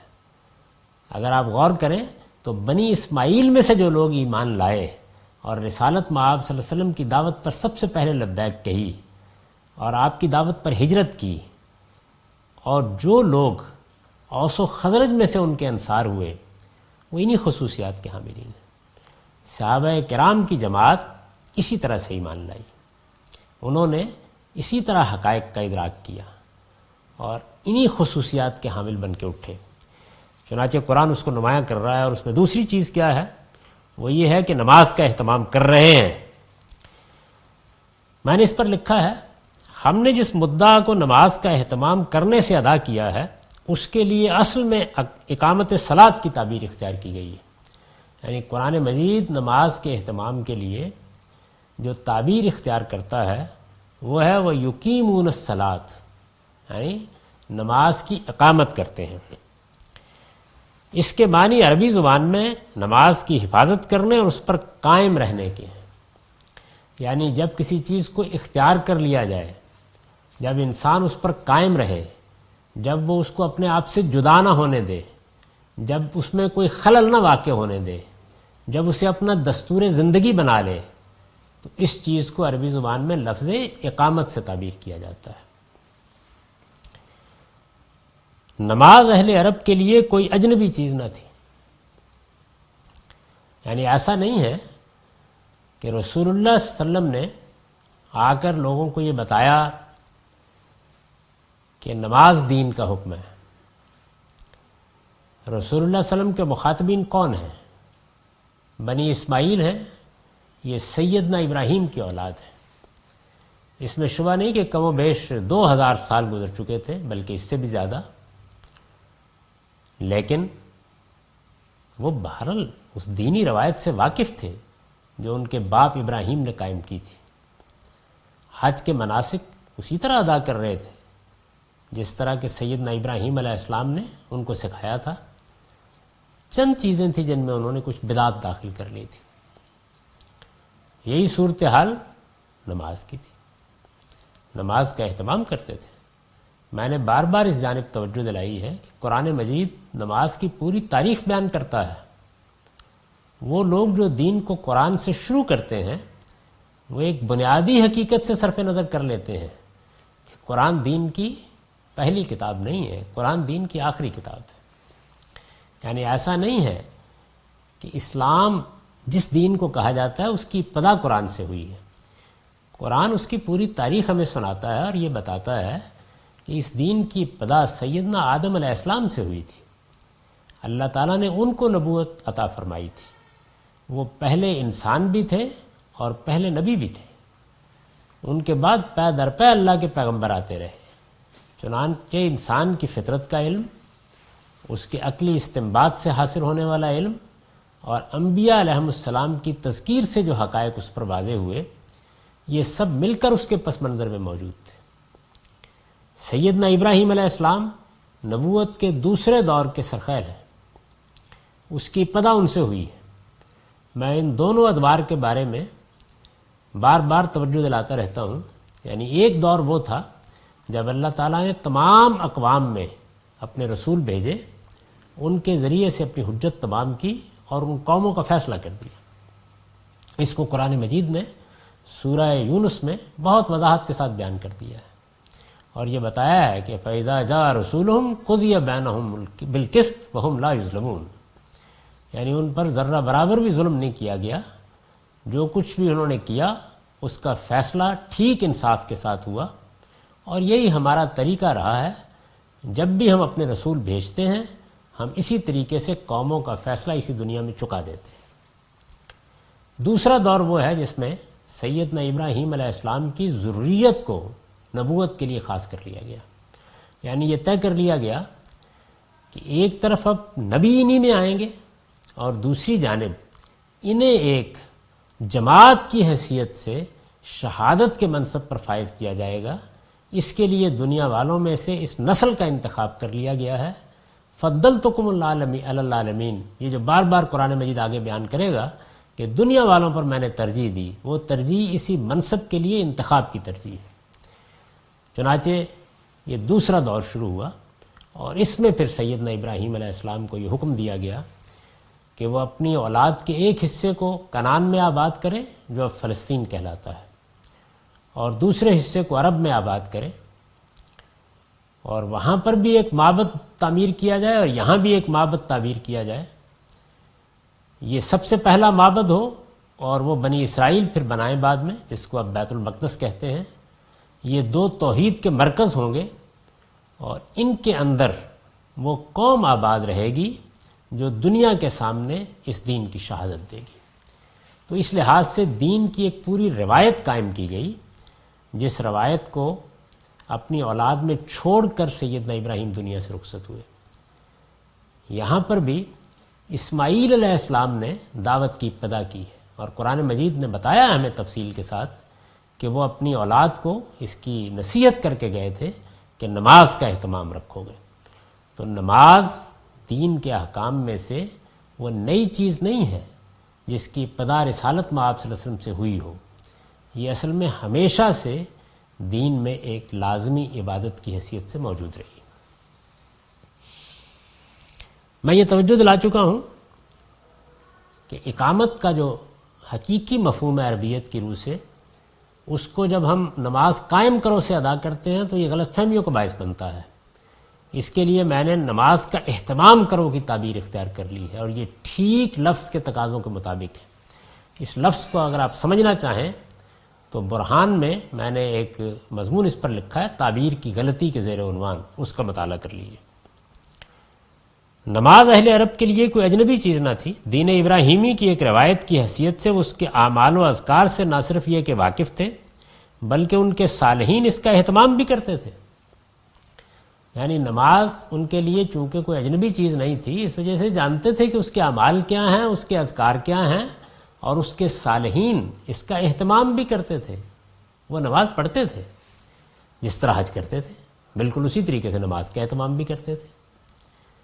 اس میں جو کچھ بدعتیں داخل ہو گئی تھیں وہ ایک الگ موضوع ہے، وہ حج میں بھی ہوا، لیکن ایسا نہیں کہ وہ نماز سے ناواقف تھے۔ چنانچہ میں نے توجہ دلائی ہے کہ یہ جو مطالبہ کیا جاتا ہے کہ نماز جیسی اہم چیز، اس کی تفصیلات قرآن میں کیوں نہیں ہے، تو اس کی وجہ یہ ہے، یعنی ایسا نہیں ہے کہ نماز کی قرآن ابتدا کر رہا ہے۔ قرآن مجید نماز کو وہیں زیر بحث لاتا ہے جہاں کسی چیز کی طرف توجہ دلانا مقصود ہے، کسی چیز میں کوتاہی ہو رہی ہے اور اس پر لوگوں کو متنبہ کرنا پیش نظر ہے، کوئی اس کے اندر کوئی جزوی حکم نیا دیا جا رہا ہے، کوئی اس میں رخصت دی جا رہی ہے، کوئی حالات کے لحاظ سے مزید وضاحت کی جا رہی ہے۔ تو یہ بالکل ایسے ہی ہے کہ جیسے اس وقت اگر کسی پیغمبر کی بعثت ہو تو وہ ہمیں نماز کا تعارف نہیں کرائے گا۔ نماز تو امت مسلمہ میں رائج ہے، البتہ اگر ہم نے نماز میں کوئی غلطیاں کر لی ہیں یا نماز میں کوئی کوتاہی ہو رہی ہے یا نماز کے معاملے میں کسی جگہ کوئی بدعت درائی ہے، اس پر متنبہ کرے گا۔ تو قرآن مجید میں جہاں حج کا ذکر آئے گا، جہاں نماز کا ذکر آئے گا، وہ بالکل اسی طریقے سے آئے گا، یعنی معلوم معروف چیزیں ہیں، جیسے عربی زبان کے الفاظ کے معنی معلوم معروف ہیں، بالکل اسی طریقے سے ان اصطلاحات کے مصداق بھی معلوم و معروف ہیں۔ قرآن کے مخاطبین جانتے ہیں جب وہ یہ کہتا ہے کہ نماز کا اہتمام کرو تو نماز کیا چیز ہوتی ہے، یعنی اللہ کی عبادت کرنے کا وہ طریقہ جو ابراہیمی دین کی روایت کی حیثیت سے موجود ہے۔ چنانچہ آپ میزان میں اس کی پوری تاریخ پڑھ چکے ہیں اور میں اس کو وضاحت کے ساتھ بیان کر چکا ہوں کہ یہ نماز قرآن میں کس کس طریقے سے زیر بحث آئی ہے، یہ تورات میں کس کس طریقے سے زیر بحث آئی ہے، یہ انجیل میں کس کس طریقے سے زیر بحث آئی ہے، انبیاء کے صحائف میں اس کے کیا حوالے ہیں۔ یہ ہمیشہ سے اللہ تعالیٰ کی عبادت میں بڑی اہمیت کی حامل چیز رہی ہے۔ نماز اہل عرب کے لیے کوئی اجنبی چیز نہ تھی، دین ابراہیمی کی ایک روایت کی حیثیت سے اس کے اعمال و اذکار سے نہ صرف یہ کہ واقف تھے بلکہ ان کے صالحین اس کا اہتمام بھی کرتے تھے۔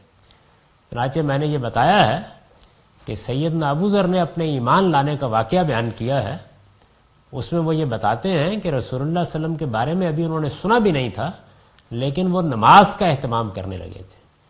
تو اہل عرب کے صالحین بھی نماز کا اہتمام کرتے تھے۔ اسی چیز کو نہ جاننے کی وجہ سے لوگوں کو سورہ ماعون کی تعویل میں بھی دقت پیش آئی۔ وہاں پر بھی اصل میں یہ بتایا گیا ہے کہ وہ نماز جو پیغمبروں نے انہیں دی تھی، وہ جو ابراہیمی دین کی روایت کی حیثیت سے تھی، اب یہ اس نماز کو پس پش ڈال کر اس میں غفلت برتنے لگ گئے۔ تو یہی چیز یہود کے معاملے میں بھی زیر بحث ہے، ان پر بھی اللہ تعالیٰ نے یہ الزام عائد کیا ہے کہ اضاء الصلاۃ۔ نصارہ نے بھی یہ معاملہ کیا اور نماز کی حیت بڑی حد تک گم کر دی، لیکن نماز ہمیشہ سے دین کا ایک لازمی حصہ رہی ہے۔ یہی وجہ ہے کہ قرآن نے اس کی کوئی تفصیلات بیان نہیں کی ہیں۔ نماز کے ساتھ یہاں انفاق کا ذکر بھی ہوا ہے۔ قرآن کی روح سے یہ بنیادی نیکیاں ہیں، یعنی قرآن مجید جب اپنے فکر و فلسفہ کو عمل سے متعلق کرتا ہے تو دو چیزوں کو بالکل نمایاں کر دیتا ہے۔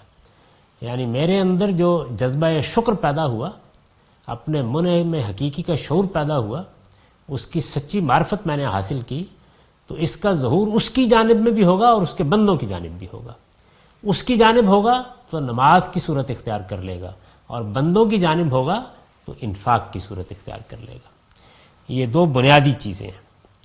انجیل متی میں سیدنا مسیح علیہ السلام نے بھی ذرا مختلف اسلوب میں یہی بات فرمائی ہے۔ وہ یہ کہتے ہیں، اور ان میں سے ایک عالم شرع نے آزمانے کے لیے اس سے پوچھا، اے استاد، توریت میں کون سا حکم بڑا ہے؟ اس نے اس سے کہا کہ خداوند اپنے خدا سے اپنے سارے دل اور اپنی ساری جان اور اپنی ساری عقل سے محبت رکھ۔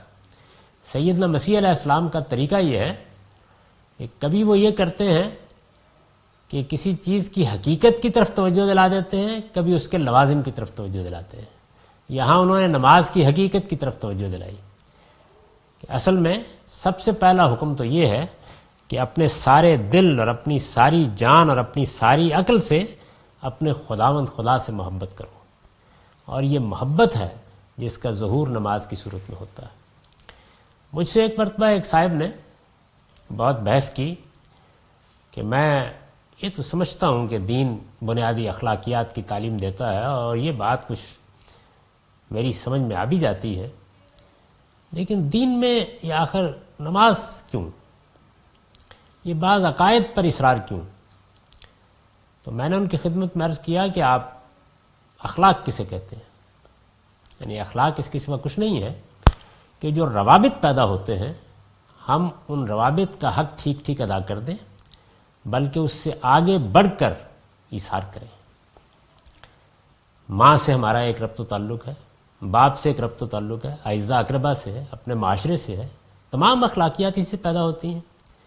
تو میں نے ان سے یہ عرض کیا کہ ان تمام اخلاقیات پر آپ داد دے رہے ہیں، لیکن اسی ماحول کے اندر، بلکہ اس کے پیچھے، بلکہ اس میں سب سے بڑھ کر جانتے ہیں کون ہے؟ وہ جس نے آپ کو بنایا ہے، آپ اس کا حق نہیں پہچان رہے۔ تو نماز کے معاملے میں یہ سمجھ لینا چاہیے کہ یہ بالکل ایسے ہی ہے کہ آپ کی ماں نے آپ سے یہ تقاضا کیا ہے کہ صبح جاتے ہوئے شام آتے ہوئے 10 منٹ میرے پاس بھی بسر کر لیا کرو۔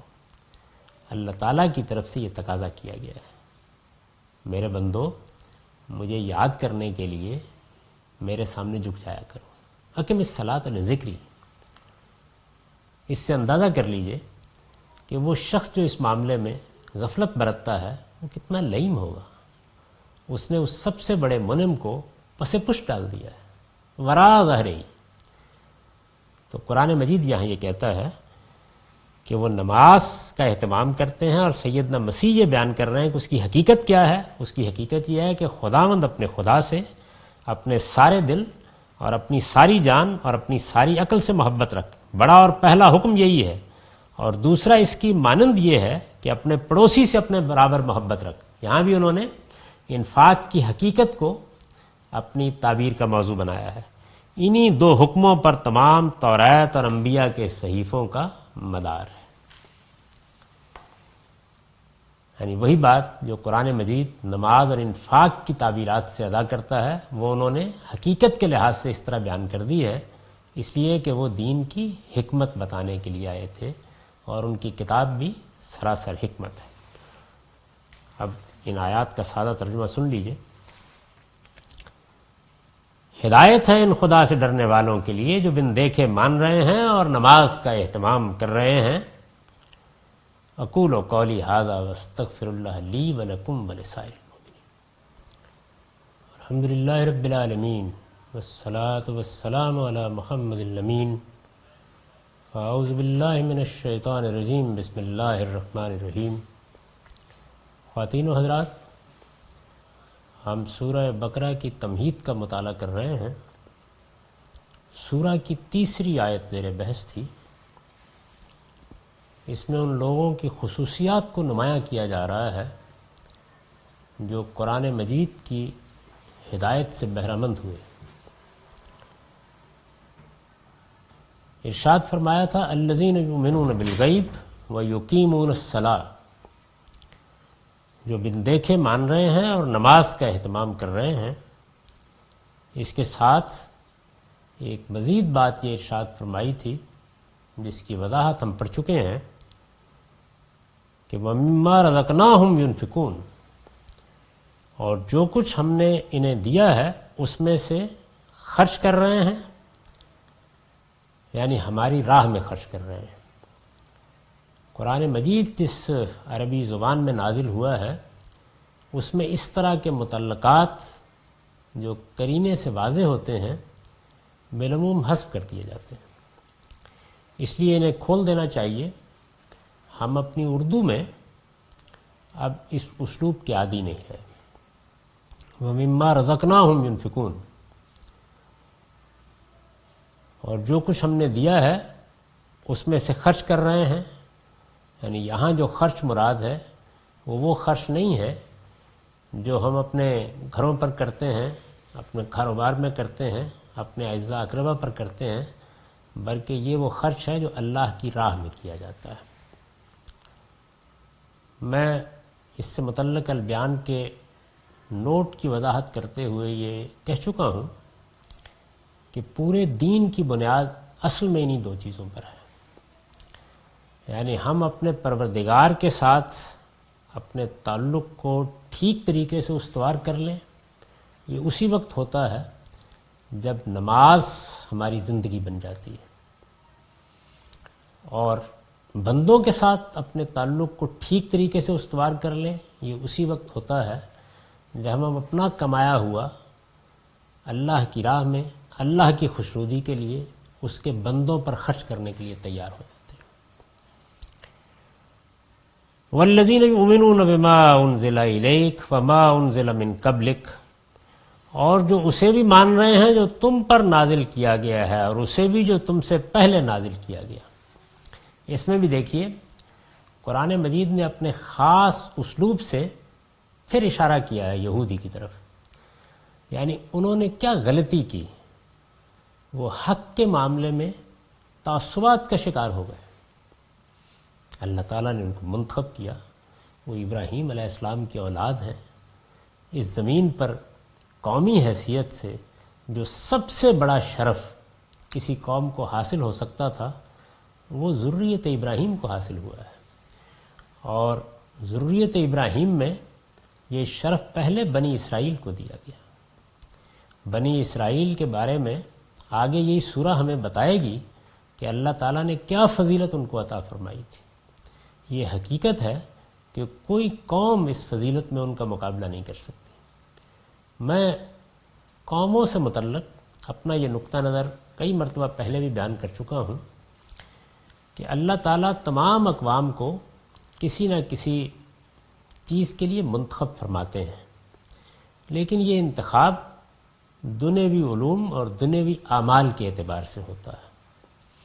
یعنی یہ ممکن ہے کہ کسی قوم کو اللہ تعالیٰ سائنسی علوم کے لیے منتخب کر لیں، یہ ممکن ہے کہ کسی قوم کو اللہ تعالیٰ سماجی علوم میں برتری عطا فرمائیں، یہ ممکن ہے کہ کسی قوم کو اللہ تعالیٰ ما بعد طبیعتی علوم سے زیادہ شغف عطا فرما دیں، اور اسی طرح دوسری چیزوں کو قیاس کر لیجئے۔ لیکن بنی اسرائیل اور بنی اسماعیل کا یا ذریت ابراہیم کا انتخاب اللہ کے اپنے مشن کے لیے کیا گیا ہے، اس نے اپنی دعوت کے لیے انتخاب کیا ہے۔ یہ بالکل اسی طرح کا انتخاب ہے جیسے وہ انسانوں میں سے انبیاء علیہ السلام کا انتخاب کرتا ہے۔ انبیاء علیہ السلام اپنے اس انتخاب کی وجہ سے ایسا امتیاز رکھتے ہیں کہ اس امتیاز میں کوئی ان کا شریک و سہیم نہیں ہو سکتا۔ دنیا میں بڑے بڑے سائنسدان، بڑے بڑے حکماء پیدا ہوئے ہیں، لیکن یہ شرف ایک الگ ہی شرف ہے۔ یہی شرف اقوام میں سے ابراہیم علیہ السلام کی ذریت کو حاصل ہوا ہے، لیکن بجائے اس کے کہ وہ حق کے پرستار بنتے، حق کے علمبردار بنتے، انہوں نے جو غلطی کی وہ یہ کی کہ جب تک نبوت ان کے درمیان رہی، کتابیں ان پر نازل ہوتی رہیں، اس وقت تک تو کسی نہ کسی حد تک وہ ان کا حق پہچانتے رہے۔ لیکن جب اللہ تعالیٰ نے فیصلہ کر لیا کہ آخری پیغمبر کی بعثت بنی اسماعیل میں ہوگی، انہی کے بھائیوں میں سے موسیٰ علیہ السلام کی مانند ایک نبی برپا ہوگا جس کے منہ میں وہ اپنا کلام ڈالے گا، اور یہ قرآن نازل ہوا، تو انہوں نے اس کو ماننے سے انکار کر دیا۔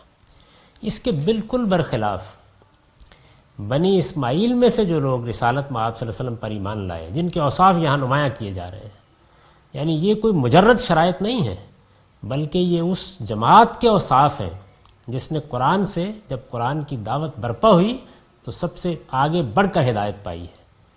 وہ بن دیکھے ماننے کے لیے تیار ہو گئے، انہوں نے اس پہ اصرار نہیں کیا کہ ہمیں دکھائیے تب ہم مانیں گے۔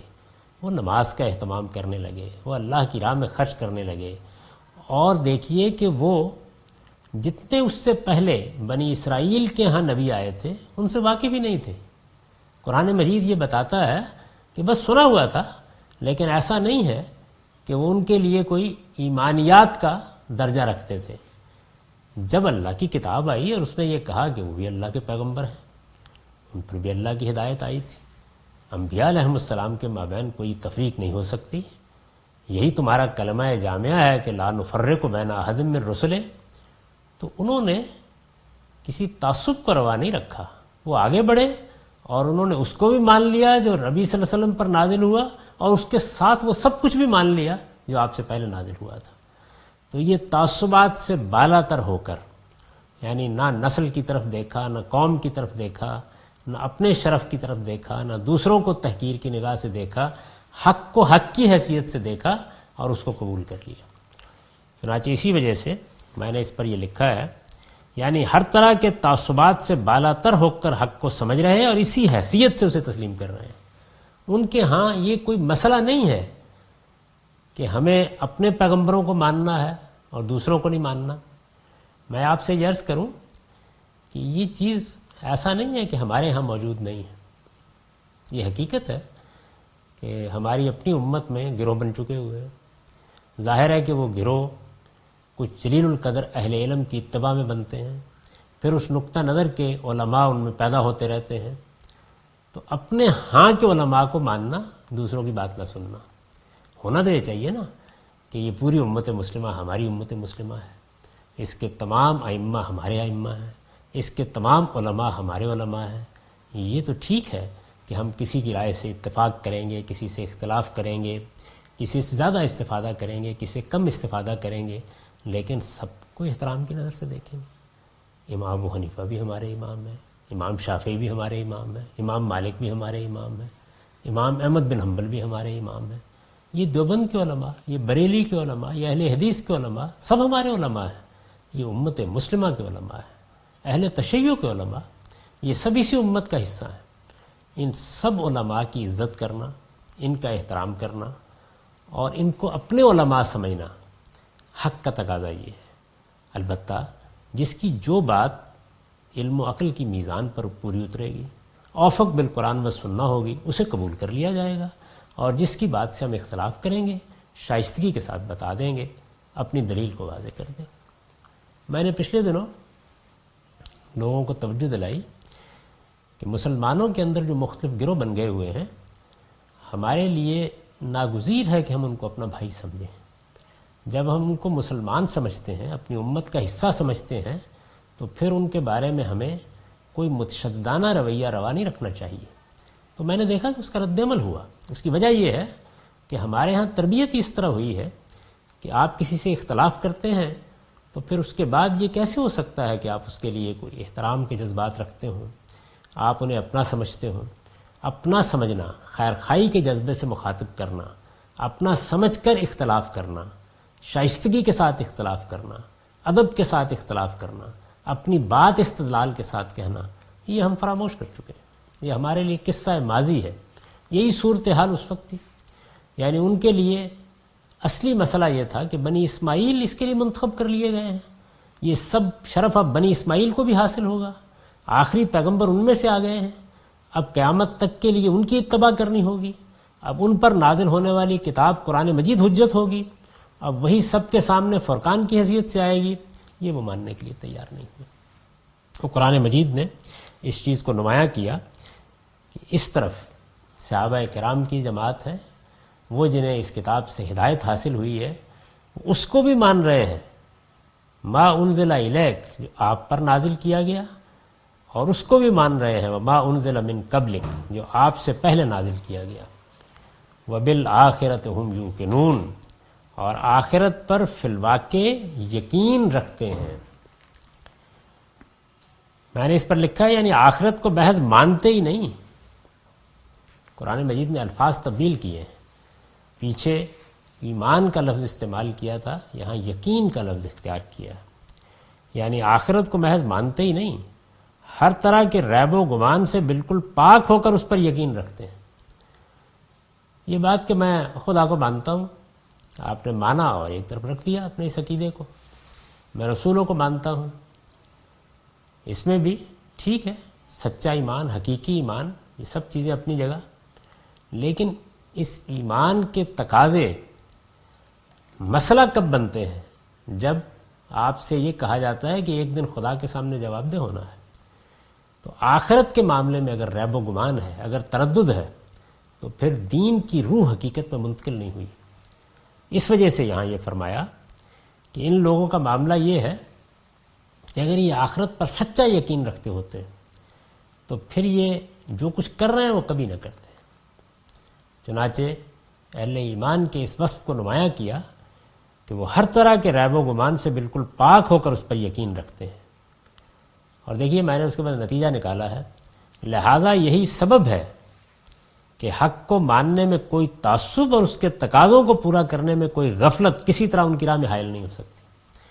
یعنی اگر آخرت پر یقین ہے تو یہ ہو نہیں سکتا کہ ایک حق سامنے آئے اور آدمی محض تعصب کی وجہ سے اس کو رد کر دے، اس لیے کہ وہ یہ جانتا ہے کہ میں اگر یہ راہ اختیار کر رہا ہوں تو اصل میں اپنی وہ راہ کھوٹی کر رہا ہوں جو مجھے قیامت میں جنت تک پہنچائے گی.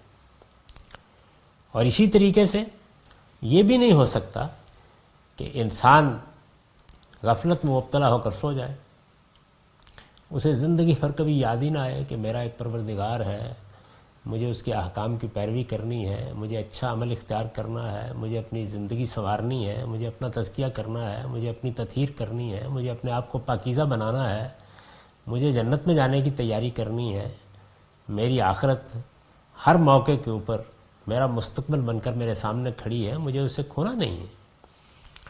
تو آخرت پر سچا یقین ہی ہے جس کے نتیجے میں آدمی کے عمل میں بھی یہ استواری پیدا ہوتی ہے. چنانچہ اس کو نمایاں کیا کہ وہ آخرت پر فی الواقع یقین رکھتے ہیں. اولئک علی ھدی من ربہم واولئک ھم المفلحون، یہی اپنے پروردگار کی ہدایت پر ہیں اور یہی ہیں جو فلاح پانے والے ہیں. یہی اپنے پروردگار کی ہدایت پر ہیں یعنی ٹھیک اس طریقے پر ہیں جو ہے ہمیشہ سے اہل ایمان کا طریقہ رہا ہے. اپنے پروردگار کی ہدایت پر ہونے کے معنی یہ ہے کہ اس نے جو ہدایت فطرت نے دی وہ بھی انہوں نے خوب حاصل کی، اس کو سمجھا، اس کو جانا اور اس کو اپنی زندگی کا حصہ بنایا. اہل ایمان نے جو طریقے اختیار کیے ہیں ان طریقوں کو سمجھا اور جانا، اس پر گامزن ہوئے،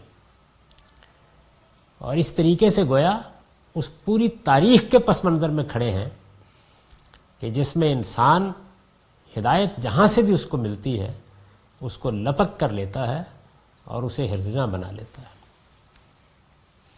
یعنی ٹھیک اس طریقے پر ہیں جو ہمیشہ سے اہل ایمان کا طریقہ رہا ہے. یہی ہیں جو فلاح پانے والے ہیں. اس پر البیان کا نوٹ ہے، فلاح سے مراد وہ کامیابی ہے جو آدمی کو اگرچہ حاصل تو بڑی صبر آزما اور جاں گسل جد و جہد کے بعد ہوتی ہے، لیکن جب حاصل ہو جاتی ہے تو اس طرح نہال کر دیتی ہے کہ اس کی توقعات کے سارے پیمانے اسے ناپنے سے قاصر رہ جاتے ہیں. یعنی جس وقت انسان ایک لمبا سفر کر کے کامیابی حاصل کرتا ہے اور آخری درجے کی کامیابی حاصل کرتا ہے، اپنی توقعات سے کہیں بڑھ کر کامیابی حاصل کرتا ہے، تو اصل میں یہ وہ چیز ہے جس کو قرآن مجید فلاح سے تعبیر کرتا ہے. اس کا ظہور دنیا میں بھی ہوتا ہے لیکن اس کا حقیقی ظہور قیامت کے بعد ہوگا. اور قرآن مجید میں یہ اکثر و بیشتر دنیا سے لے کر آخرت تک کا احاطہ کیے ہوتی ہے، اور یہی ہیں جو فلاح پانے والے ہیں. ان الذین کفروا سواء علیہم انذرتہم ام لم تنذرہم لا یؤمنون. اب اس کے برخلاف گروہ کا ذکر کیا، یعنی ایک طرف یہ اہل ایمان ہیں، ایک طرف یہ لوگ ہیں کہ جنہوں نے اس کتاب سے ہدایت پائی ہے، اور دوسری جانب وہ لوگ ہیں جنہوں نے اس کتاب کو نہ ماننے کا فیصلہ کر لیا ہے. اس میں کچھ چیزیں سمجھنے کی. اس کے برخلاف جن لوگوں نے اس کتاب کو نہ ماننے کا فیصلہ کر لیا ہے، فرمایا ان کے لیے برابر ہے تم انہیں خبردار کرو یا نہ کرو، وہ نہ مانیں گے.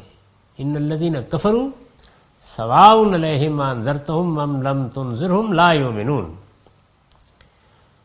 پہلے تو یہ سمجھ لیجئے کہ یہاں سے اب کلام کا رخ کس جانب ہو گیا ہے. میں نے لکھا ہے یہاں سے نبی صلی اللہ علیہ وسلم کے لیے تسلی اور آپ کے مخالفین کے لیے سرزنش کا مضمون سورہ کی اس تمہید میں نمایاں ہوتا ہے. یعنی جس پیغمبر پر یہ کتاب نازل ہو رہی ہے وہ انذار کر رہا ہے، اتمام حجت کر رہا ہے۔ انذار اور اتمام حجت، اور پیغمبر کی حیثیت سے انذار اور اتمام حجت یہ کوئی معمولی چیز نہیں ہے۔ قرآن نے خود اس کو کہا ہے کہ یہ قول ثقیل ہے، بڑی بھاری ذمہ داری ہے۔ ذرا تصور کیجئے کہ ہم لوگ جو ایک محدود دائرے میں دعوت کا کام کرتے ہیں، ان کو کن مراحل سے دوچار ہونا پڑتا ہے۔ اللہ کے پیغمبر جب کبھی ان کی بعثت ہوتی ہے تو پھر کیا ہوتا ہے، اس کی تاریخ ہم نے رسالت میں آپ صلی اللہ علیہ وسلم کے ہاں بھی دیکھی ہے اور دوسرے انبیاء کے ہاں بھی۔ قرآن مجید یہ بتاتا ہے کہ یہ فی الواقع ایک بڑی ہی جاں گسل جدوجہد ہوتی ہے، بڑی غیر معمولی جدوجہد ہوتی ہے۔ اس میں بہت نشیب و فراز آتے ہیں، اس کے مراحل سے گزرنا آسان نہیں ہوتا۔ اس وجہ سے نبی صلی اللہ علیہ وسلم کو اللہ تعالیٰ جگہ جگہ تسلی دیتے ہیں۔ آپ کے ذہن میں ظاہر ہے کہ یہ خیال ہوتا ہوگا کہ میں نے تو اپنی طرف سے کوئی کسر اٹھا نہیں رکھی، میں نے تو اپنے دن رات ایک کر دیے ہیں، میں نے تو ان کے ہر دروازے پر دستک دی ہے، لیکن یہ کیا حال ہے کہ میں ان کی خیرخواہی کے لیے ان کو پکار رہا ہوں اور یہ میری بات سننے کے لیے تیار نہیں ہے۔ اس میں ظاہر ہے کہ ایک سچے داعی حق کے دل میں یہ خیال بھی پیدا ہو جاتا ہے کہ کہیں اس میں میری کوئی کوتاہی تو نہیں ہے۔ اللہ تعالیٰ اس پس منظر میں تسلی دیتے ہیں۔ تو یہاں سے یہ مضمون نمایاں ہوتا ہے۔ یہ سورہ کی تمہید ہے، یعنی جس ہستی نے کھڑے ہو کر یہ سورہ پڑھنی ہے اور اس کے ذریعے سے انذار کرنا ہے، اس کی طرف بھی ایک خطاب کا رخ ہے اس کے اندر، جس کو صاحب ذوق اندازہ کر سکتا ہے۔ یہاں سے نبی صلی اللہ علیہ وسلم کے لیے تسلی اور آپ کے مخالفین کے لیے سرزنش کا مضمون سورہ کی اس تمہید میں نمایاں ہوتا ہے۔ گویا آپ کو یہ بتانا مقصود ہے کہ یہ لوگ اگر آپ کی بات نہیں سن رہے ہیں تو اس میں نہ آپ کا کوئی قصور ہے، نہ آپ کی تبلیغ و دعوت میں کوئی کسر رہ گئی ہے، ان میں سے کوئی بات بھی نہیں ہے، بلکہ یہ سر تسر ان کے دل کی خرابی ہے جس کی وجہ سے یہ حق کے دشمن بن کر اٹھ کھڑے ہوئے ہیں۔ تو استاذ امام امین حسن اصلاحی لکھتے ہیں، اللہ کے دین کی صداقتوں کو جٹلاتے جٹلاتے اب یہ قانون الہی کی زد میں آ چکے ہیں، جس کے سبب سے یعنی یہ ہدایت اور ضلالت کے معاملے میں، ہدایت اور گمراہی کے معاملے میں سنت الہی کا بیان ہے۔ انہوں نے جٹلایا، انہوں نے پھر جٹلایا، انہوں نے پھر جٹلایا۔ جب جٹلاتے جٹلاتے یہ وقت آ جائے کہ اللہ تعالیٰ رخ پھیر لے، اس کا مطلب یہ ہے کہ یہ شخص یا یہ قوم یا یہ گروہ یا یہ جماعت اب قانون الہی کی زد میں ہے، جس کے سبب سے ان کے دلوں کے اندر سے اثر پذیری کی کہ یہ کسی چیز کا اثر قبول کرے، ان کے کانوں کے اندر سے حق نوشی کی اور ان کی آنکھوں کے اندر سے عبرت نگاہی کی ساری صلاحیتیں سلب ہو چکی ہیں۔ یعنی انسان دیکھتا ہے مگر دیکھنا وہ ہے جو عبرت کی نگاہ سے دیکھنا ہو، انسان سنتا ہے مگر سننا وہ ہے جس میں حق نوشی کا داعیہ ہو۔ یہ چیز ختم ہو چکی ہے۔ اب آپ ان کی اصلاح و فلاح کی طرف سے بالکل مایوس ہو جائیں۔ اب ان کے لیے اگر کوئی چیز باقی رہ گئی ہے تو وہ اللہ کا عذاب ہے جس سے وہ لازماً دوچار ہوں گے۔ یہ کون لوگ ہیں؟ قرآن مجید کہتا ہے کہ ایک طرف یہ اہل ایمان ہیں، یہ صحابہ کرام کی جماعت ہے، یہ وہ لوگ ہیں کہ جنہوں نے آگے بڑھ کر ان حقائق کا اعتراف کیا ہے، اور دوسری جانب ان کے برخلاف جن لوگوں نے اس کتاب کو نہ ماننے کا فیصلہ کر لیا ہے۔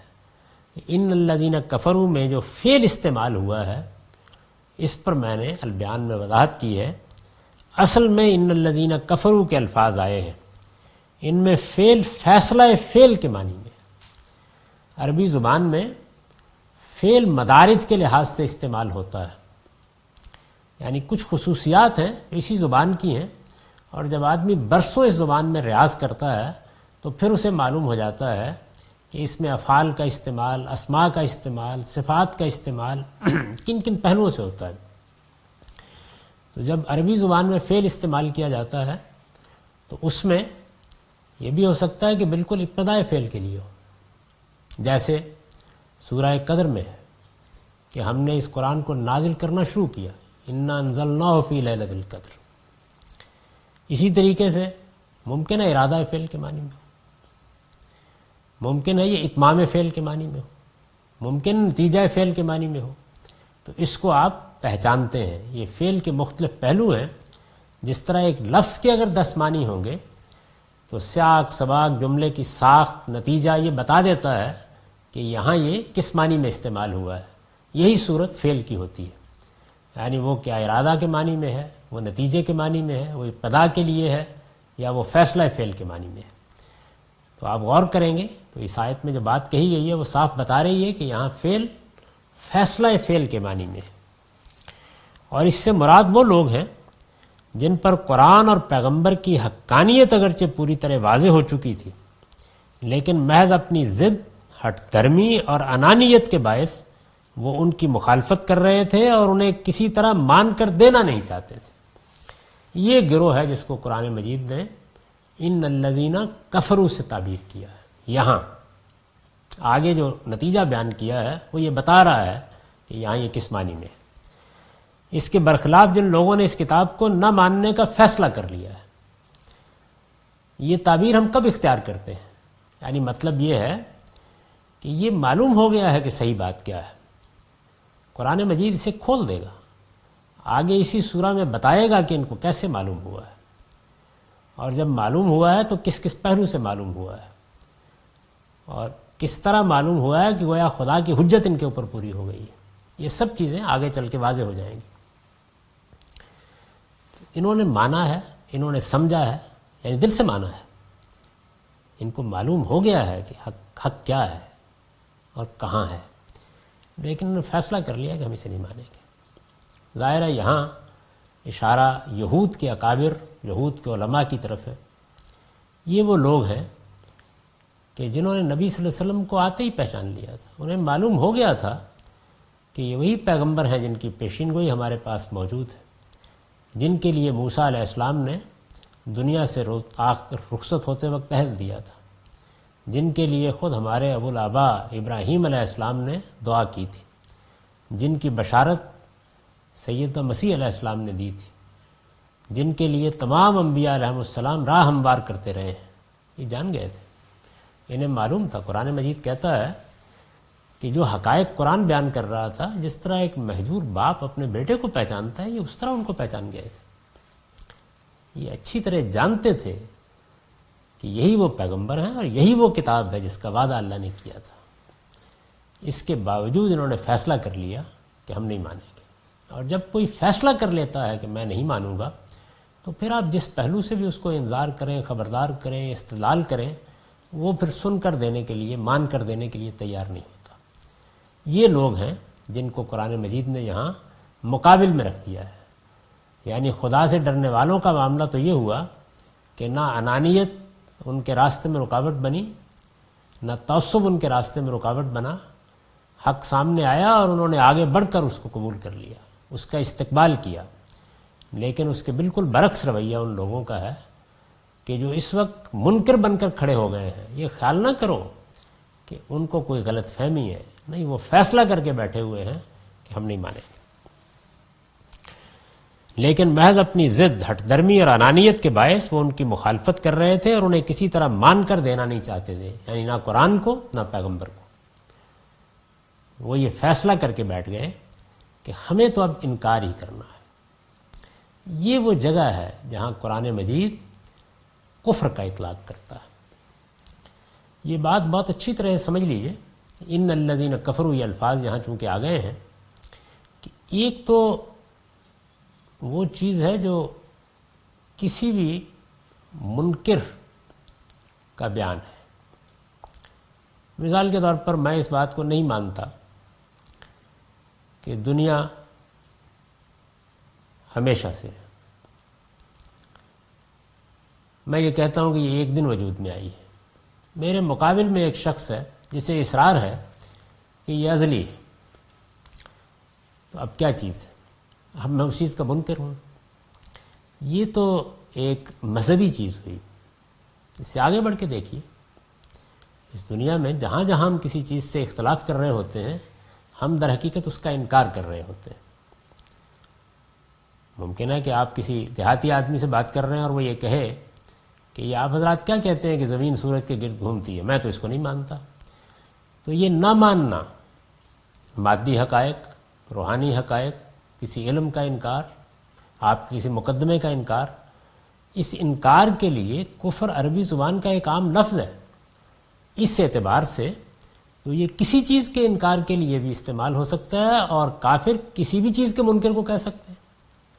یعنی لفظ کا جو عمومی استعمال ہے وہ ختم نہیں ہو گیا، جیسے رسول ہے، قرآن کی اصطلاح ہے، لیکن عربی زبان میں اور اس وقت کی عربی میں بھی ہندوستان سے سفیر آئے تو رسول الہند کہیں گے، یعنی ہندوستان کا سفیر آ گیا ہے۔ تو لفظ اپنے عام مفاہیم میں استعمال ہوتے رہتے ہیں، یہی معاملہ کفر کا ہے۔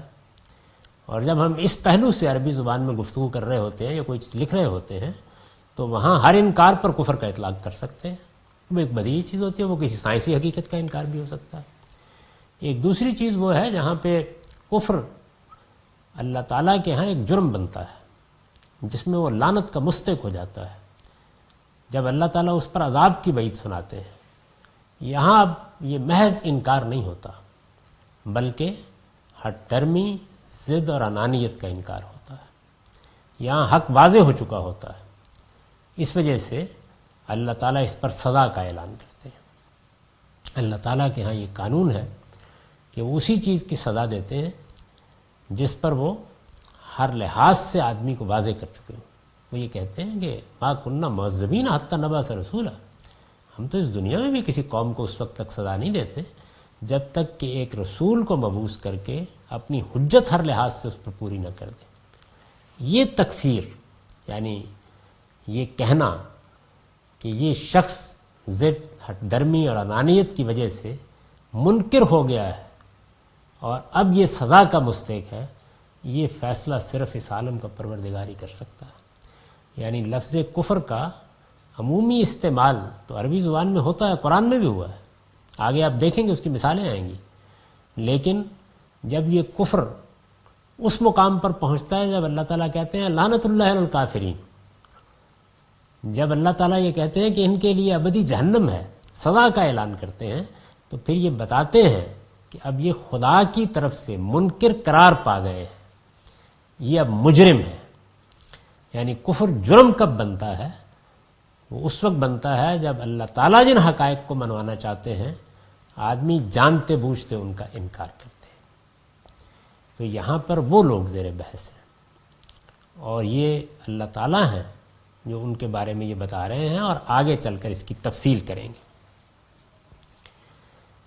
جن لوگوں نے اس کتاب کو نہ ماننے کا فیصلہ کر لیا ہے، ایک دوسری چیز جس کی طرف میں نے ترجمے میں توجہ دلائی، یعنی ایک تو یہ چیز کہ ان الذین کفروا میں فعل فیصلہ فعل کے معنی میں آیا ہے۔ دوسری چیز یہ کہ جب بھی آپ کسی فعل کو دیکھیں تو اگر وہ متعدی فعل ہے تو اپنا مفعول چاہے گا، وہ مفعول سیاق سباق میں موجود ہوتا ہے، اس لیے مقدر ہو جاتا ہے، حذف کر دیا جاتا ہے۔ یہ پیچھے موجود ہے، یعنی بات یہاں شروع ہوئی ذالک الکتاب لا ریب فیہ ھدی للمتقین، یعنی یہ کتاب الہی ہے، اس کے کتاب الہی ہونے میں کوئی شبہ نہیں ہے، یہ ان خدا سے ڈرنے والوں کے لیے ہدایت بنی ہے۔ اور وہی جملہ آگے بڑھا ان الذین کفروا، تو اب ظاہر ہے کہ یہ کون لوگ ہیں جنہوں نے اس کتاب کو یعنی قرآن مجید کو نہ ماننے کا فیصلہ کر لیا۔ فرمایا کہ ان کے لیے برابر ہے، سواء علیہم انذرتہم ام لم تنذرہم لا یؤمنون، ان کے لیے برابر ہے تم انہیں خبردار کرو یا نہ کرو، وہ نہ مانیں گے۔ ختم اللہ علی قلوبہم وعلی سمعہم، ان کے دلوں اور کانوں پر اب اللہ نے مہر لگا دی ہے، ظاہر ہے کہ اپنے قانون کے مطابق، اپنی سنت کے مطابق۔ قرآن مجید میں یہ چیز ہر جگہ مقدر ہوتی ہے، لیکن بہت سے مقامات پر قرآن پھر اس کو واضح کر دیتا ہے۔ تو قرآن مجید جب بہت سے مقامات پر اس کو واضح کر دیتا ہے کہ یہ ایک سنت الہی ہے، یہ ایک قانون ہے، اس قانون کے مطابق معاملات ہوتے ہیں، پھر اس قانون کو بیان کرتا ہے، تو ہر جگہ لوگوں کو توجہ دلا دینی چاہیے۔ چنانچہ اسی وجہ سے یہاں بھی توجہ دلا دی گئی ہے۔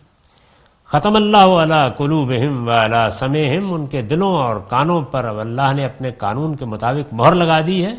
وعلی ابصارہم غشاوہ، اور ان کی آنکھوں پر پردہ ہے۔ وَلَهُمْ عَذَابٌ عَظِيمٌ، اور ایک بڑا عذاب ہے جو ان کے لیے منتظر ہے. کب؟ قیامت کے دن. ظاہر ہے کہ اس کی خبر تھی. اس میں البیان کا نوٹ سن لیجئے. ایک تو ان کے دلوں اور کانوں پر اس میں جو لفظ آیا ہے وہ علی سمعہم کا ہے. میں نے لکھا ہے کہ اصل الفاظ ہیں وعلی سمعہم، ان میں سمع مصدر ہے اور اسی بنا پر واحد آیا ہے. یعنی پیچھے تو آ گیا نا ختم اللہ علی قلوبہم، تو قلب یہ اسم ہے، اس وجہ سے اس کی جمع آ گئی. مصدر میں تذکیر، تانیث، وحدت، جمع یہ سب ایک ہی وقت میں موجود ہوتی ہے. قرینہ یا کلام ہو تو آپ مصدر استعمال کیجئے. وحدت، جمع، تذکیر، تانیث اس کی رعایت رکھنے کی ضرورت نہیں ہوتی، یعنی لفظ میں رعایت رکھنے کی ضرورت نہیں ہوتی. وَعَلَىٰ أَبْصَارِهِمْ غِشَاوَةٌ، تو اللہ نے جو مہر لگائی ہے یہ اس قانون کے مطابق لگائی ہے، اس پر بھی ایک نوٹ ہے. یعنی اپنے اس قانون کے مطابق جو قرآن میں جگہ جگہ بیان ہوا ہے، اور جس کی روح سے جب کوئی شخص حق کے مقابلے میں سرکشی اختیار کرتا، پہلی چیز کیا ہے؟ حق کے مقابلے میں سرکشی اختیار کرتا اور جانتے بوجھتے اسے ماننے سے انکار کر دیتا ہے، تو اللہ تعالیٰ کی طرف سے اسے مہلت دی جاتی ہے. یعنی اللہ تعالیٰ پہلے ہی مرحلے میں نہیں پکڑ لیتے، مہلت دیتے ہیں. پھر اس مہلت سے وہ اگر فائدہ اٹھانے کے لیے تیار نہیں ہوتا، یعنی ایک لمبے عرصے تک اس کو توجہ دلائی جاتی ہے. یہ توجہ اندر سے بھی دلائی جاتی ہے، یہ باہر سے بھی دلائی جاتی ہے. اللہ تعالیٰ نے بڑے غیر معمولی اہتمام کر رکھے ہیں اپنی حجت پوری کرنے کے لیے. انبیاء علیہم السلام تو اس کا آخری ذریعہ ہے. ان میں تو یہ اتمام حجت کا عمل منتہائے کمال پر پہنچتا ہے. لیکن ایسا نہیں ہے کہ ہم اس وقت جس دنیا میں رہ رہے ہیں اس میں اللہ تعالیٰ نے کوئی کسر چھوڑی. ہر پہلو سے بات واضح کرتے ہیں. پھر اس مہلت سے وہ اگر فائدہ اٹھانے کے لیے تیار نہیں ہوتا تو اس کے دل و دماغ پر مہر کر دی جاتی ہے. یعنی اب اللہ تعالیٰ کی شان، اللہ تعالیٰ کی حق کے لیے حمیت وہ نمایاں ہوتی ہے. اور وہ یہ کہتے ہیں کہ میں عبرت کے لیے ابھی تمہیں اٹھا تو نہیں رہا، لیکن اب تمہارے لیے وہ دروازہ بھی بند کر رہا ہوں جس میں تم حق کو قبول کرتے اور جنت میں داخل ہوتے. پھر اس مہلت سے وہ اگر فائدہ اٹھانے کے لیے تیار نہیں ہوتا تو اس کے دل و دماغ پر مہر کر دی جاتی ہے، اور اس طرح وہ اسی دنیا میں خدا کے عذاب کی زد میں آ جاتا ہے. یعنی یہ گویا عذاب کی تمہید ہے. اس کا پہلا مرحلہ یہ ہوتا ہے، اللہ تعالیٰ نے جو ہدایت و ضلالت، ہدایت اور گمراہی کا قانون بیان کیا، اس کے تحت پہلا مرحلہ یہ ہوتا ہے کہ دل پر زنگ لگتا ہے، اس پر مہر لگتی ہے، وہ بند ہو جاتا ہے. اس میں کسی چیز کے داخل ہونے کا پھر امکان نہیں رہتا. اس کا مطلب یہ ہے کہ اللہ نے اس کو نظر انداز کر دیا ہے، باطل کے حوالے کر دیا ہے، اس کی سرکشی کے حوالے کر کے چھوڑ دیا ہے. اس مہر کے نتیجے میں آدمی کا مذاق طبیعت اس قدر بگڑ جاتا ہے اور اس کے سوچنے سمجھنے کی صلاحیت اس قدر معوف ہو جاتی ہے کہ صرف وہی باتیں اسے اچھی لگتی ہیں جن سے اس کے بگڑے ہوئے مذاق کو غذا ملے. اس کی ساری دلچسپی صرف بدی کے کاموں سے رہ جاتی ہے.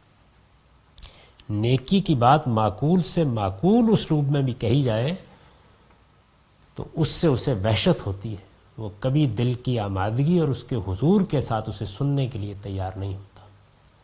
میں نے آگے کچھ حوالے دیے ہیں کہ اس قانون کی وضاحت جہاں جہاں قرآن نے کی ہے اس کو بھی دیکھ لیجئے. یعنی سورہ نساء کی آیت 155 میں، اعراف کی آیات 100 اور 102 میں، نحل کی آیات 106 اور 108 میں، اور صف کی آیت 5 میں اس قانون کا جگہ جگہ حوالہ دیا ہے. تو اس کی طرف یہاں اشارہ کیا ہے کہ اس کے مطابق مہر لگا دی. اب ان آیات کا ترجمہ سن لیجئے. ارشاد فرمایا ہے، اور جو کچھ ہم نے انہیں دیا ہے اس میں سے ہماری راہ میں خرچ کر رہے ہیں، اور جو اسے بھی مان رہے ہیں جو تم پر نازل کیا گیا، اور اسے بھی جو تم سے پہلے نازل کیا گیا، اور آخرت پر فی الواقع یقین رکھتے ہیں، یہی اپنے پروردگار کی ہدایت پر ہیں اور یہی ہیں جو فلاح پانے والے ہیں. اس کے برخلاف جن لوگوں نے اس کتاب کو نہ ماننے کا فیصلہ کر لیا ہے ان کے لیے برابر ہے، تم انہیں خبردار کرو یا نہ کرو وہ نہ مانیں گے. ان کے دلوں اور کانوں پر اب اللہ نے اپنے قانون کے مطابق مہر لگا دی ہے اور ان کی آنکھوں پر پردہ ہے، اور قیامت کے دن ایک بڑا عذاب ہے جو ان کے لیے منتظر ہے۔ اقول قولی ھذا واستغفر اللہ لی ولکم ولسائر المؤمنین۔